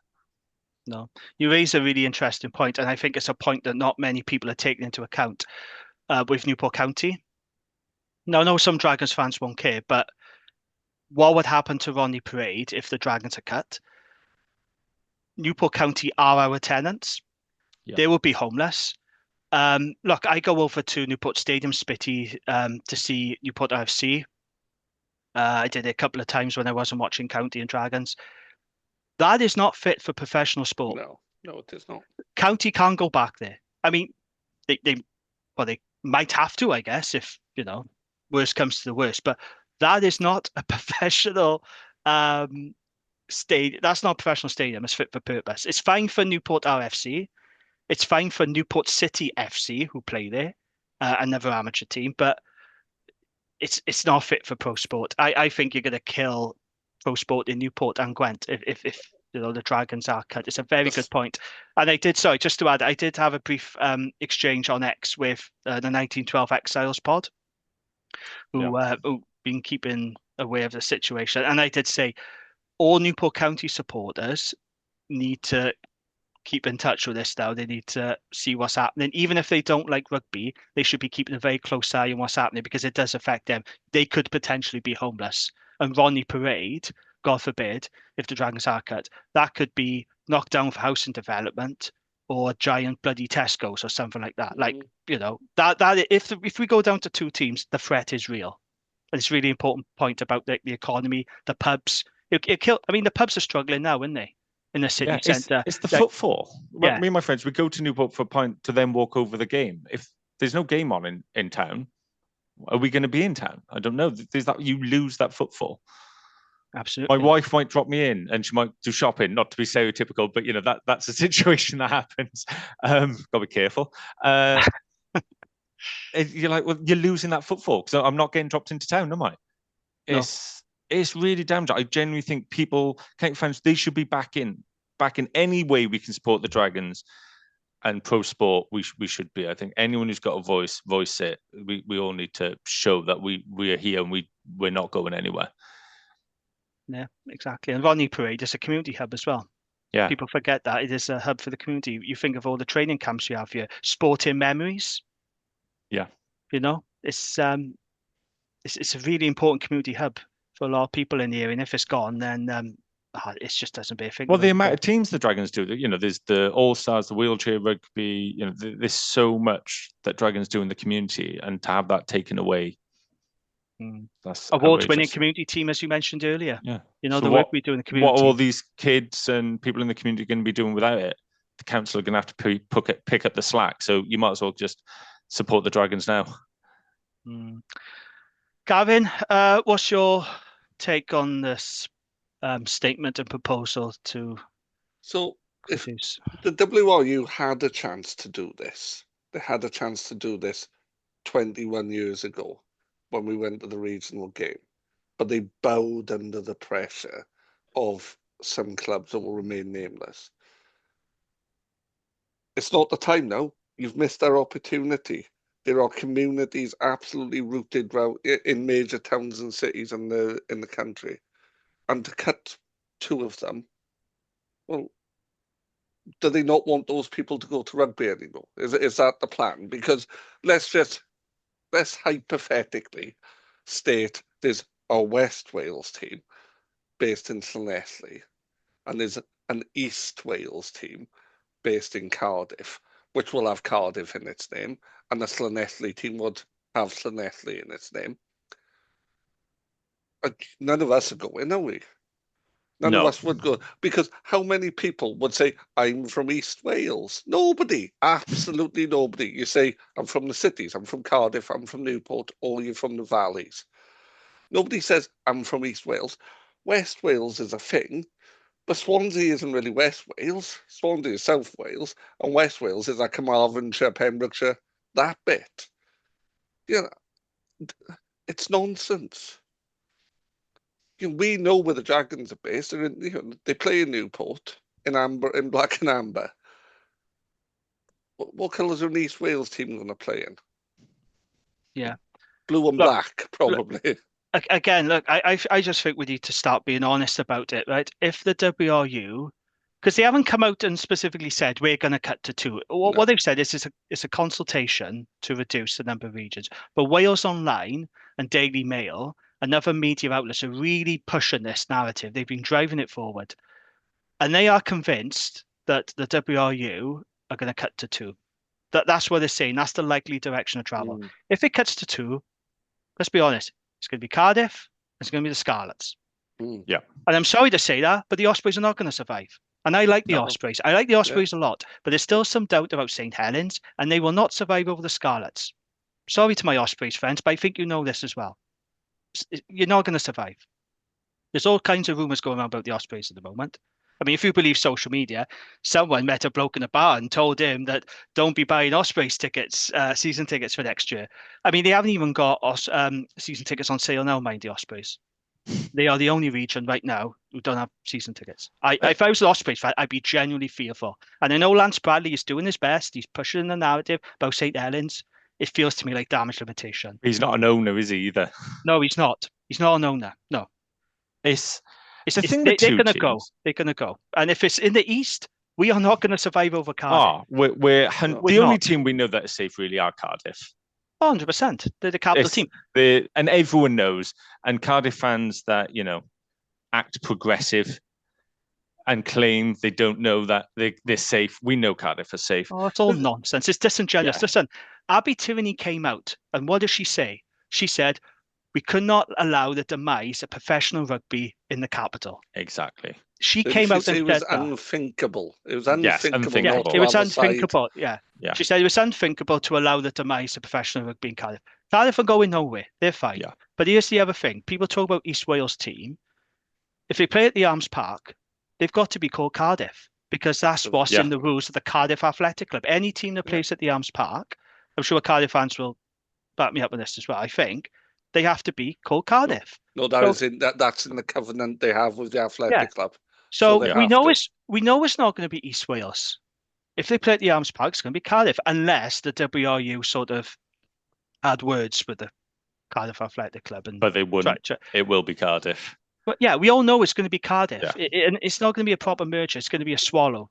Cardiff's just going to swallow up Dragons. So the thing on 2 teams as well, I mean, look, there's so much like losing our club and all that. That's outrageous. But it's all geared towards, apparently, it's better for Team Wales. But you're not building a great depth of player with 2 teams. You still need, if these teams are going to be competitive, quality non-Welsh qualified imports. You have to. All the best teams in Europe have quality foreigners brought in. So we'd still need that. But if you have, as an example, a foreign 15, a non-Welsh qualified 15 playing, then you only having one fullback who's Welsh playing week in, week out. How's that developing depth for your national team? You look at Scotland, yes, good clubs like Glasgow won the league, really good team, do well. Scotland, yeah, they got some great players. What have they achieved? Absolutely nothing. 3rd in the Six Nations. Like, is that what we're aiming for? But this is what I don't understand. Why do we assume or believe that going down to 2 teams would help the national team? How many Grand Slams and Six Nations Championship has Scotland won with 2 teams? Yeah, none. How many Grand Slams and Six Nations Championship have Italy won with 2 teams? None. So why do we assume and believe, when I say we, I mean some people in the media, I never suppose, that going down to 2 teams is going to work for Welsh Rugby and the national team? There is no evidence, Exactly. there's nothing to suggest that going down to 2 is going to improve the fortunes of the national team. But And why I do we hate believe it will? Yeah, you won't produce. Not enough players are going to get a chance. And I hate the notion that, we don't have enough quality players in Wales.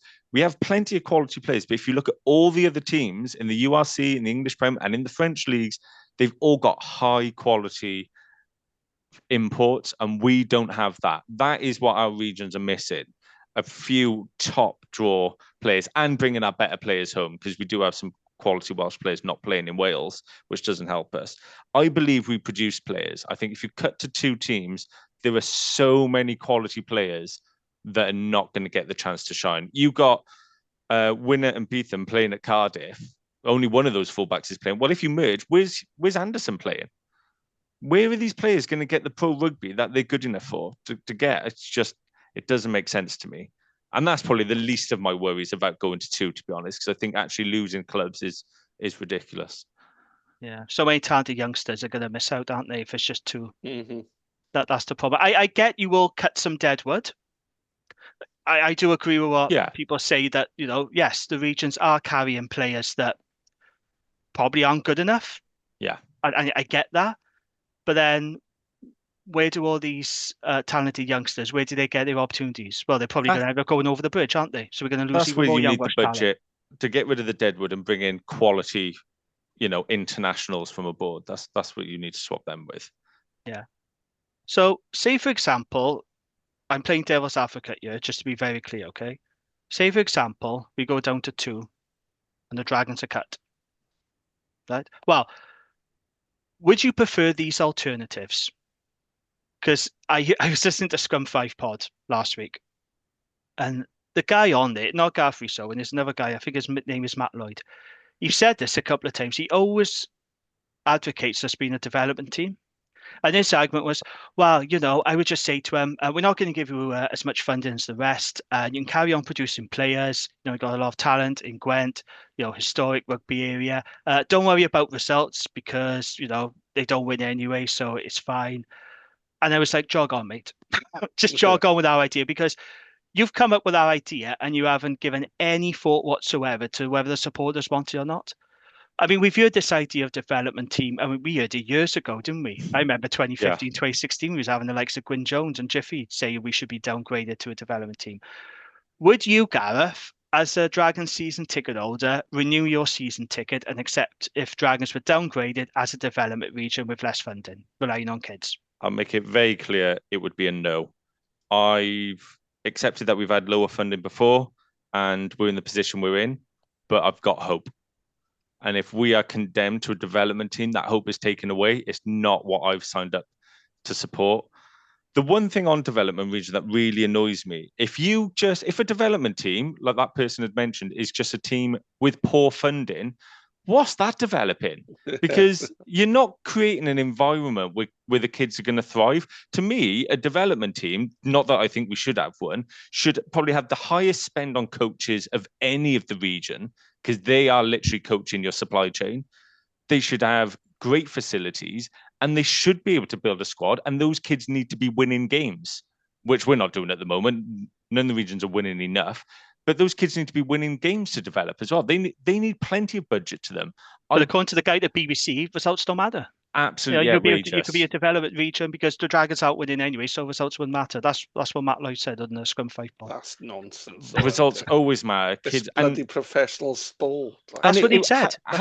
It shouldn't be, if it's a cheap option, it's not going to serve the purpose of developing.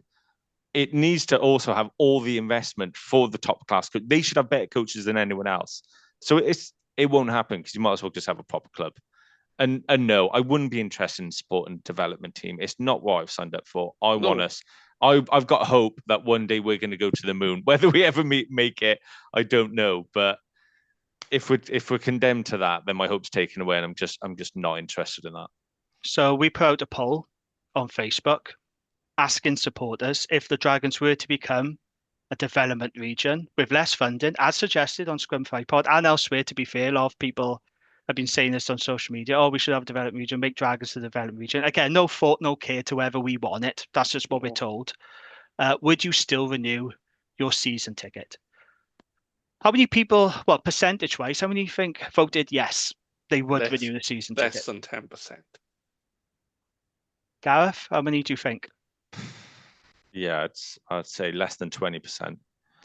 16% of supporters said they would renew their Dragon season ticket if we were to be downgraded as a development region. 83% of supporters said no, and I'm one of them. You're not going to get me renewing a season ticket if we're a development team, because firstly, as you said, Gareth, you're quite right, it does take away the hope of ever being competitive and ever pushing for honours. You might say, well, the Dragons are off that now, but at the moment, we've got hope, haven't we? We've made a good recruitment drive.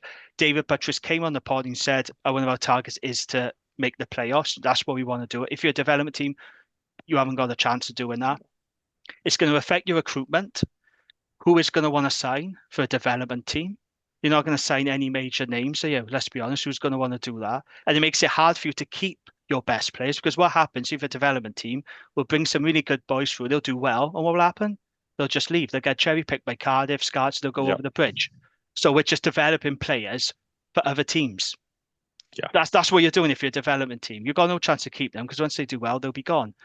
How do you sell a development region to supporters? How do you sell that to sponsors? I think that's very undesirable. I think as a product, that's something I'm not interested in. But then like someone could say, and it is a fair point, well, isn't that better than losing the Dragons? If the alternative is not having them, wouldn't it be better for us to be a developed region? And I say, actually, no, I wouldn't do that. Yeah, I agree. I don't want to be a development team. Also, it annoys. Why is it always us? It's always us. Yeah. And and obviously there's the current situation, but prior to that, we know we were the least funded region for numerous years. We always had the lowest playing budget, excluding salary caps. We were the lowest playing budget out of any region.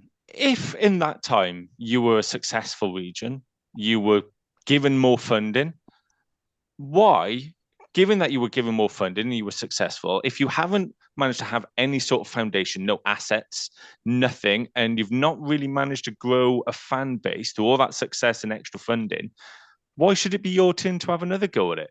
If you didn't capitalize it properly on the first time, shouldn't we be given the chance to have more funding and be given a go and see what we can do and how we can develop our assets, and can we grow our fan base? Because everyone will follow success. And look, I'm making that I do not want to see any region go.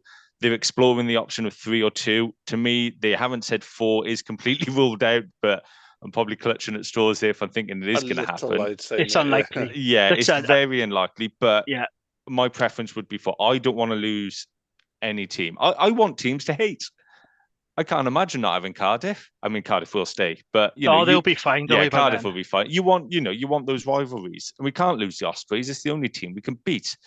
So it's Rodney Parade anyway. Yeah, Rodney Parade. We do all right against the Scarlets. But why can't we have a go? Why is it always? Oh well, I'll tell you what. You did nothing really when you had all the success and money before.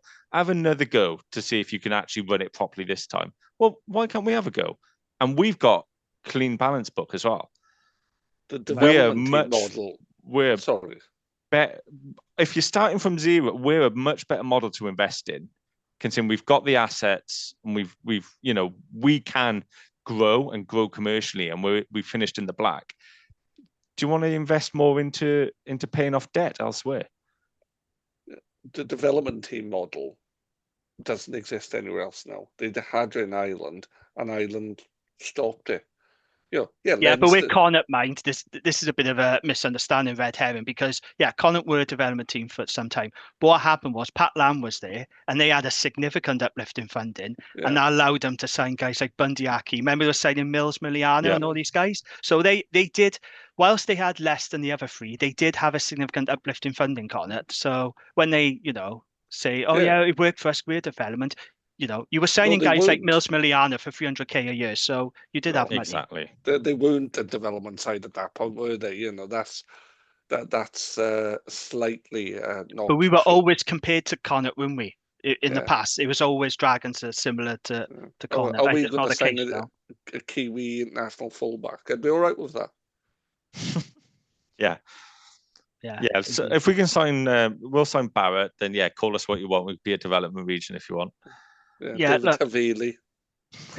Oh, Gav, give it up. It ain't happening, mate.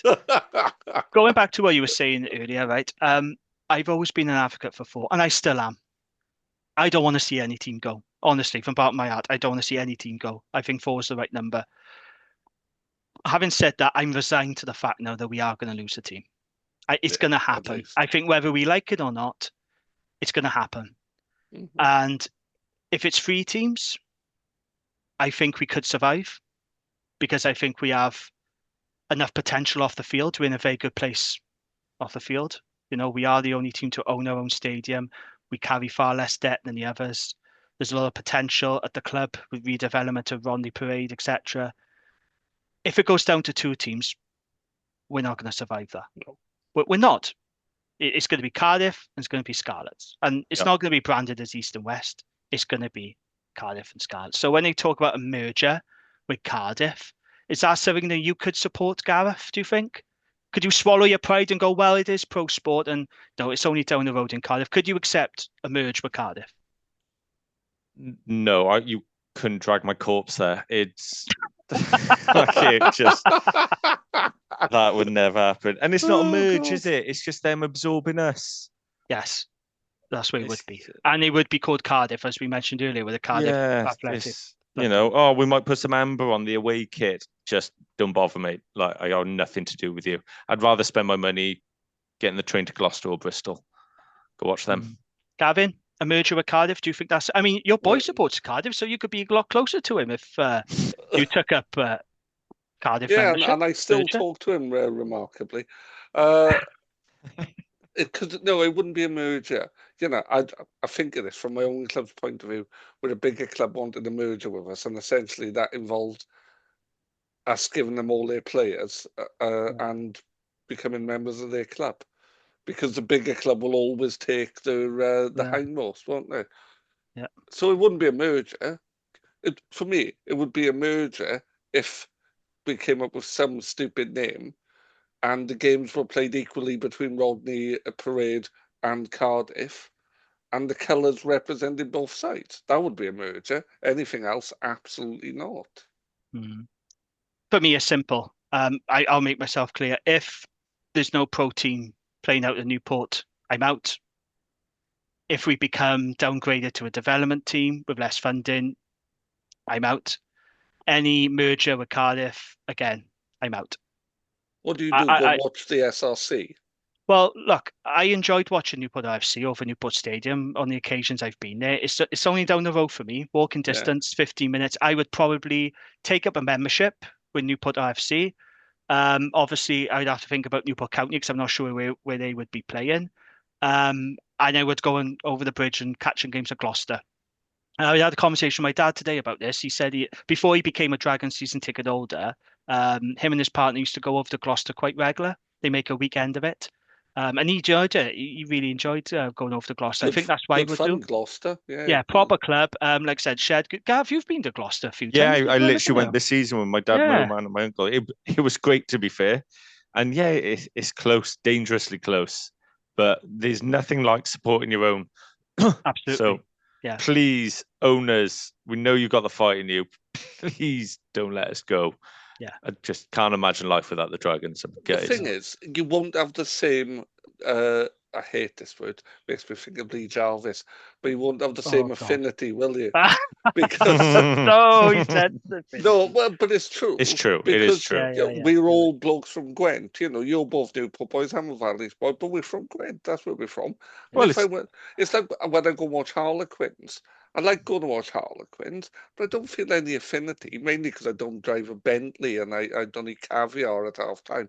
No. But, there's no that affinity there because I'm not from South London and you guys aren't from Gloucester. That's it. It's not your own, is it? Everyone watched the Lions this weekend, but it's not quite the same without Jack playing, is it? You want to support your own, and going to Gloucester was great, but it's just a day out.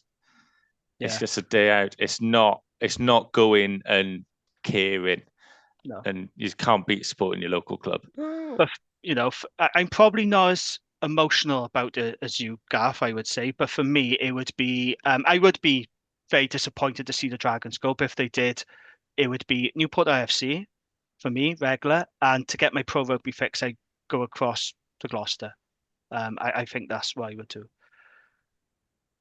But here's the thing that's really troubling me, right? And I've been thinking about this a lot. So can we just remember what happened when we signed that PRA and how we somehow ended up in this position where we could be cut? Because let's not forget the Dragons signed a 5-year PRA deal with 3 years fixed funding. That's what we was told, right? Mm-hmm. When Dragons signed that deal, they believed that gave them security and stability. And they were locked into a deal for 5 years. And I was looking back at an exchange David Buttress had with a couple of supporters on X. This was a while back. Someone said to him, what's this about the regions being cut to 3? Do you have anything to say to reassure us Dragons fans? Now, we could ignore that if he wanted, but to be fair to David, he does engage. He never does he?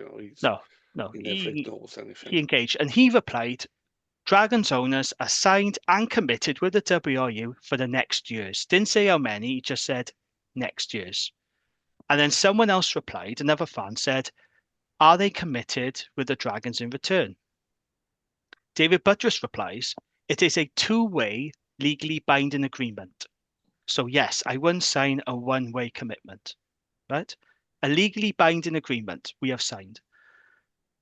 Cast your mind back to what David Wright told us in May. Remember when he had that interview with the Argus in May? Now, this is a direct quote. This is what he said, okay? We, meaning the owners, signed together with legal assurances that we believe are sound. We produced, articulated, and agreed a legal side letter that we believe, with our lawyers, gives us enough legality should we want to fight. Right? That allowed us to sign. And the other clubs that haven't signed, Ospreys, Scarlets, were open to everything that we did. We showed them and we asked them whether they would join us, and they refused. The three of us, the owners, have run billion-pound businesses and dealt with legal people for many years. We all believe that document we have signed gives us enough leverage, and there were sound business reasons to sign it. So my question is, if we've signed, and I'm not a legal expert, right? If there's anyone listening to this who is a lawyer or, an expert in law, get in touch, right? If you have signed a legally binding agreement, surely that has to count for something. So why is it us in danger of being cut then? Why are we in this conversation when we were the ones who have signed a legally binding contract with a legal side letter that was produced on advice with lawyers and the WRU accepted? So why are we in this mix to be cut when we've signed with legal assurances? Well, are we getting put in the mix just by some people on in the news that have got their own agendas and would rather see us go over some other clubs? But yeah, do you know what? The fact that the owners bothered to take out a side letter, have that verified by their lawyers, put that together and have that signed, shows that they preempted the world ahead, but also showed that if things did go wrong, they wanted something that they could fight with. Yeah. So that should stand us in good stead now that they will fight. And Buttress obviously did put on Twitter the other day saying there's plenty of fight left in them. Enjoy the summer. Quoting Churchill as well, wasn't he, at one point? Yeah. Bit cringe, David, sure. But I get the point, Dave. But not sure about that. No, a bit cringe, I thought. But no, I get it. But this is why I don't understand. The Dragons have believed that they have locked into a deal that's legally binding two ways. Yeah. Right? That's what Buttress has said. That's what David Wright has told us. I think our owners have been smart, right? I think it was the right decision to sign because I think we got a much stronger legal case than the West clubs, for example, right? I think you're right. I think they knew this was going to happen. That's why they got their lawyers involved with a side letter and everything else. So again, the question, how can it be then that we are under threat when we have signed a legal agreement? Maybe, like I said, someone who's listening to this who's a lawyer into law might determine and say, well, actually, it's not legally binding if this happens or that happens. I don't know. But as far as I'm concerned, the Dragons signed a deal that they believe they were locked into for security. And now we're being told that we're in danger of being cut when we were the ones that signed the deal. There's got to be a legal case there, surely. Yeah, and it would be a smart be. document, wouldn't it? They wouldn't just sign something that would have caveats in it. So maybe we are safe. Or is this something that we're not taking into account? I don't know, but I don't understand how a contract, when you sign a deal that's legally binding, how can that be null and void, for example? How can we be in this mix?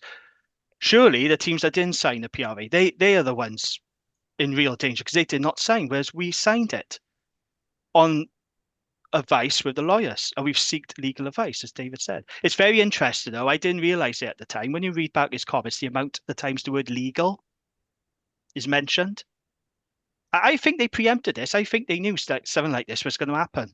And they were like, right, okay, if you do try and get rid of us, we've got this on advice for our lawyers. We've signed this deal. It's going to be but what would happen though if the Dragons did try to cut the Dragons now they've signed this agreement? I don't know. Yeah, what would the repercussions be? And like they said, they've run multi-million-pound organizations. They're very, very astute businessmen. I would trust that we are in very good hands. We know the only people who can be assured their future is Cardiff, but we are in very good hands. We've got owners that fight for us, and it sounds like they've been boxing very clever and could preempt what was going to happen, and probably being a bit smarter about things than a couple of the other regions, and a bit smarter than the WIU, to be honest, who quite frankly running a bit of a clusterfuck of an organisation. But yet we're always in the conversation to be cut. And I get it. It's because of the results. That's literally all. Just an easy target, isn't it? A reputation. But my question is, why are we in the mix when we've signed a legally binding document that's locked us in? And we've been told that we're locked in and it secures our future. So does it not secure our future now anymore? What's changed exactly? How is that possible? I would imagine there's break clauses in it that would cost the WRU significant amounts of money, which they don't have. Yeah. But do you think that we've got a very good? I know none of us are lawyers, legals, but surely we would have a strong legal case, wouldn't we, with the side letter, the agreement, the assurances we've had. And I'm pretty sure we know Butchers wasn't the most trusting of the WRU. So I'd imagine this wasn't some flimsy letter. Like, there is obviously some thought that's gone into that. And yeah, legal stuff way over my head, but it sounds like we got a strong case. But despite that, I'm still absolutely shitting myself. It's really worrying. Well, I was going to ask you that. Does the fact just, on the one hand, I'm still glad that we signed the PRA. I had my doubts at first, but when it was explained to me by a couple of people at the club, and then when David came on the pod, I felt a lot better about it. But now, if we're cutting to 2, if that is the case, I don't see how we survive above Cardiff. So is there I am generally worried about it now. Even though we have signed it, I shouldn't be because we've signed the PRA. I should be more confident than the teams in the West. And yet I'm finding myself thinking there really is a danger, even though we were the ones who signed the bloody deal. But what you've just said, though, hasn't been mentioned once by all those writers on Wales Online who are lobbying for what they want. And you're like, well, they're not showing the full picture, are they? So, of course, we're worried because they're pushing an agenda that does see us go, which would suit other regions that they maybe support. Yeah. But so we're not getting the balanced view, are we? On paper, I think we've got a stronger deal, a stronger position than others from a legal point of view because we signed what do you call it? The PRA. Yeah. Well, because they've literally given notice on the Scarlets and the Ospreys, haven't they? Yeah, but you listen to I hate referencing another podcast, but I know I did earlier, Scrum 5, but the Wales Online Rugby podcast. Yes. You listen to that as well, because we had this conversation on the group chat. They're saying they want to bring in the changes as early as, not next season, the season after, it'll be the 26-27 season. Yeah. How they think they're going to get it done that quickly, I don't know. The only way they could get it done that quickly is if the teams agree to merge. There has to be agreement of all four parties, doesn't it? That's the only way. But they think they can get this done quickly. And it's like, well, hang on, we have signed a deal for 5 years. Yeah. Also, has anything been done quickly with the WRU?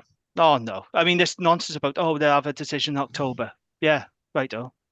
Exactly. And the amount of rumours is ridiculous. Like, if of course we're uncertain and worried, even though we've got these assurances, we're going to be worried because there's so many daft rumours getting pushed online. Oh, the amount of stuff, I know a certain person said to you some stuff at Rodney's yesterday. Sorry, load of bollocks. I know you're listening. Nope, don't believe that. The stuff I saw on, like I said, Twitter last night, there's rumours on Grad and Scarlet Fever and all these forums. And this is what annoys me now. I just want to know from the WRU. I'm sick of reading rumours and hearing rumours. Yeah. Just tell us what's happening. As soon as the WRU come clean and tell us what's happening, and I don't want any delay. If it is October, then come out with it. But we're heading into the new season. By the season starts in September, we still got this doubt lingering over us.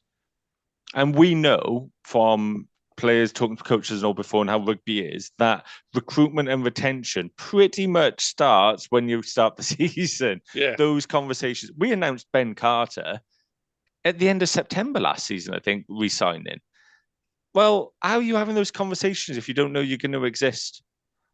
Again, thanks WRU, you're putting another season on the back foot. Yeah. It's not the one Wales and all these strategies. It doesn't feel like that to me at the minute.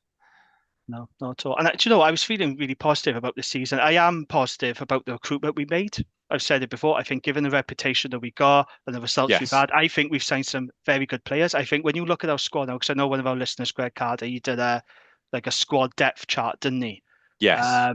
Good. When you look at our overall squad, it looks a lot more balanced now and looks stronger. Okay, fly half and centre still looks a bit light, But when you look at our squad, I think it could be a lot more competitive next season. It should be a hell of a lot better. It has to be a hell of a lot better. 100%. I was feeling positive, but now you come into the season, it's just that lingering doubt in your head, isn't it? Are we going to be cut? It's hard to feel positive when you don't know if we'll exist anymore, isn't it? No. I tell you what, though, with that, and we've said about the players before, do they use certain things as motivation?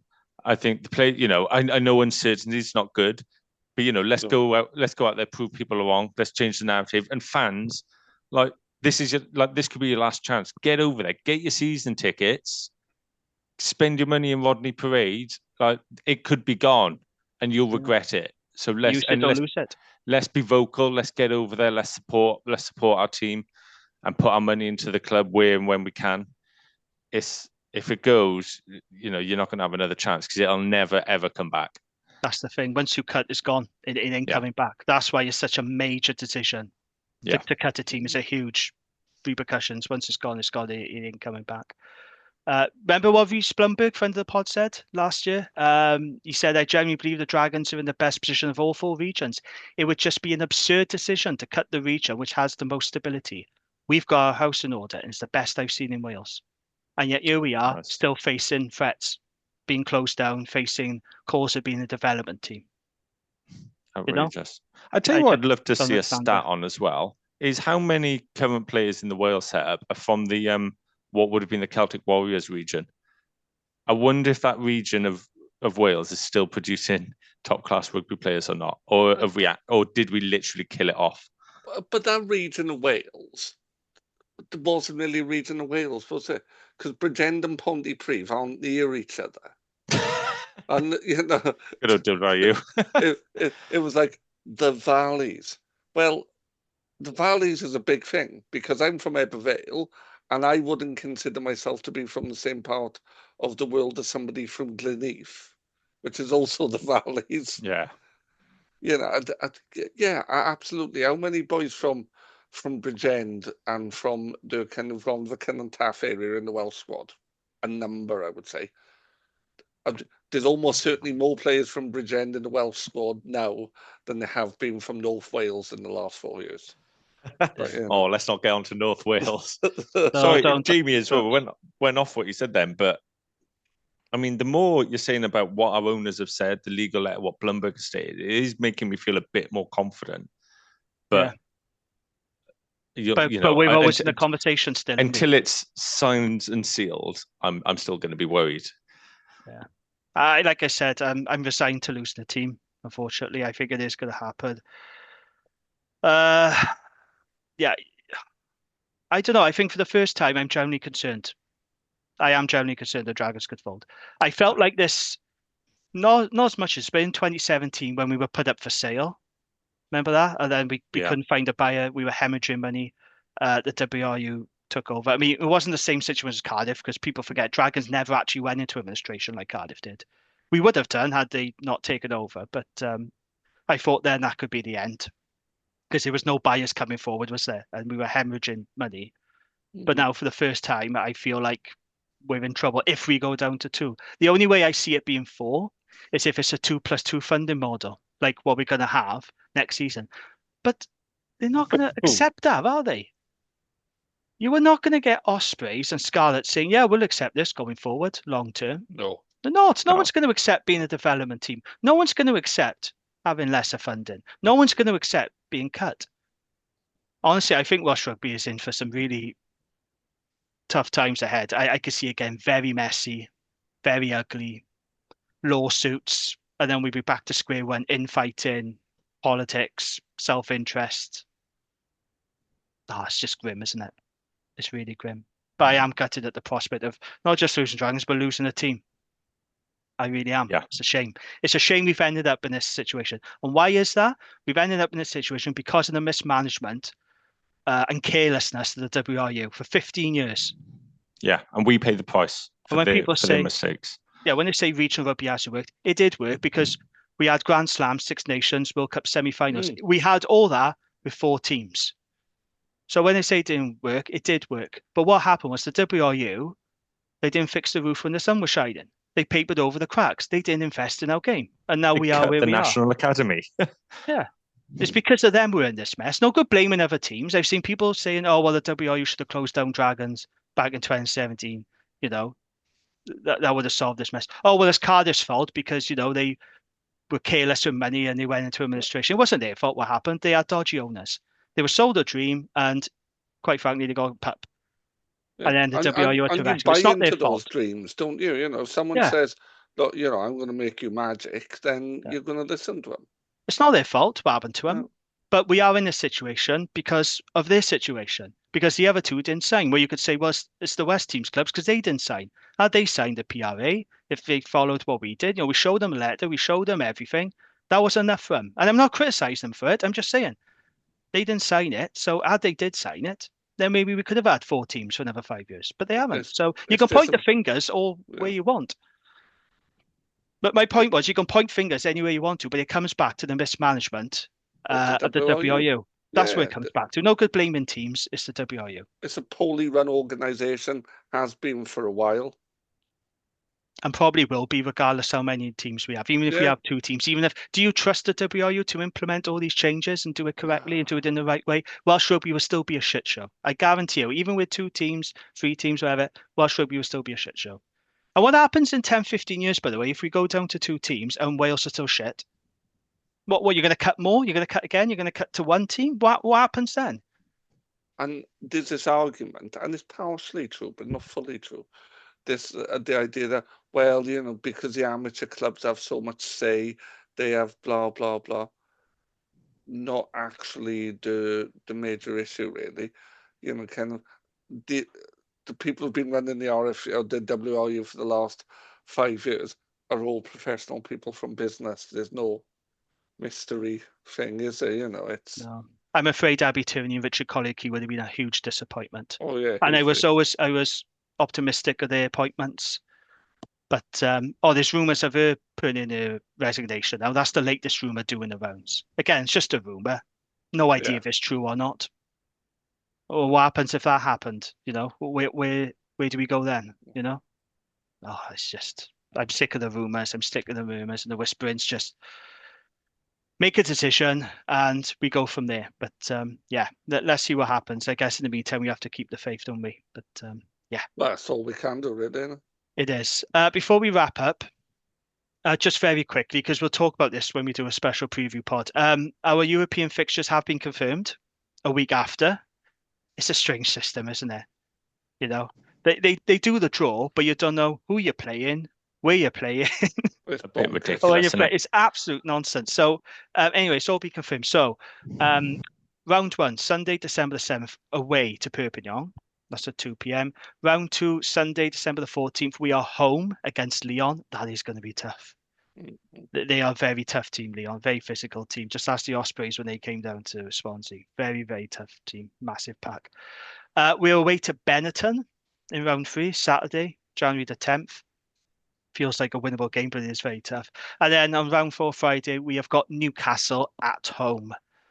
How do we feel about those fixtures? Like I said, we will go into it in more depth on the preview part. I think those are a very tough set of fixtures for the Dragons. Yeah.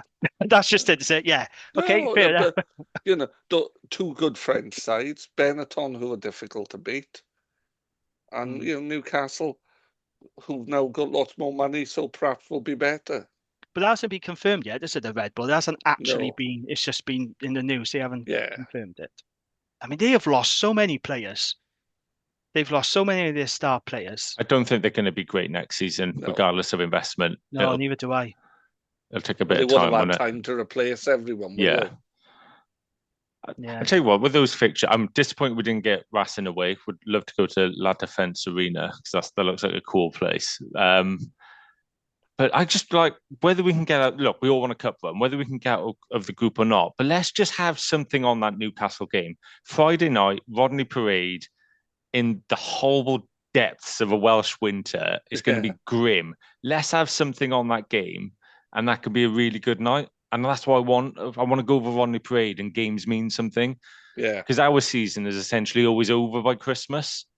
So yes, it is true. It's true. like I want to go over and there'd be something riding on it, and I want to be in the league jockeying for position, and like let's be fighting for something. So because that could be a great game to go to. Otherwise, it's going to be a second team's being shoved out, and it's just going to be cold and wet, and suddenly it's another outlook no on one it. wants that, do they? No one wants to watch the second teams of two relatively poor sides. No. Going at it. So let's have something on it. English opposition. That could be absolutely banging. I mean, feel for any Newcastle fan trying to get down for Friday night game's a bit tough, but yeah, tough fixtures. But you know, the league we're in and the European competition every fixture's tough. There's no gimmies. There's no easy fixtures. Apart from us, people see us as the gimme. Well, that's the challenge for the club to overcome, isn't it? You know, and actually, we've become poor, and I think it's, you know, the results speak for themselves, but because we're poor, people target us for a bonus point win because you can't not beat us because your rivals in the league are beating us. Yeah, we need to take more scouts. We have to change now. And I know we'll do pods before, but yeah, like, I just want to see us gain some respect and change the perception of the club.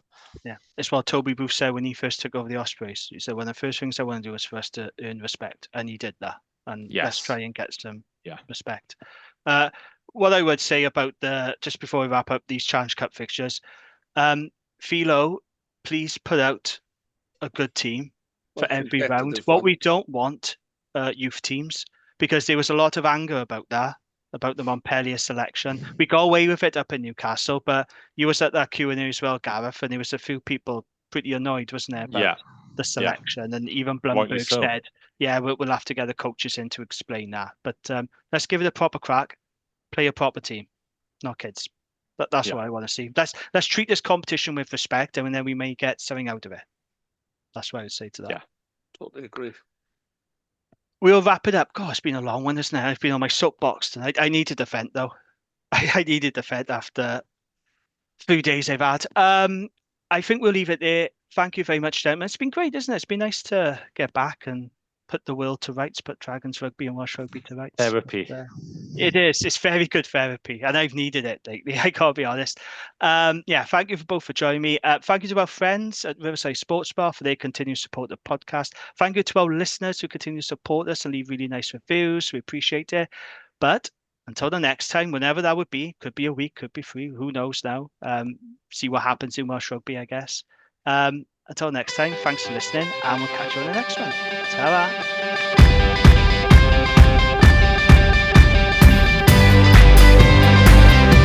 That was The Dragon's Lair in association with the Riverside Sports Bar Newport, an American-style bar with a proper Welsh feel.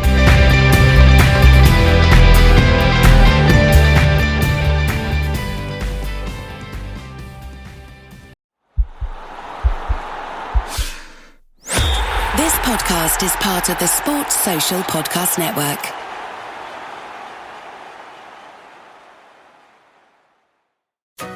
Shop the Sherwin-Williams July Summer Sale and get 30% off paints and stains July 18th through the 28th. With prices starting at $34.29, it's the perfect time to transform your space with color. Whether you're looking to revamp your interior or exterior, we have you covered with bold hues, soothing neutrals, and everything in between. Visit your neighborhood Sherwin-Williams store or shop the sale online. Delivery available on qualifying orders. Click the banner to learn more. Retail sales only. Some exclusions apply. See store for details.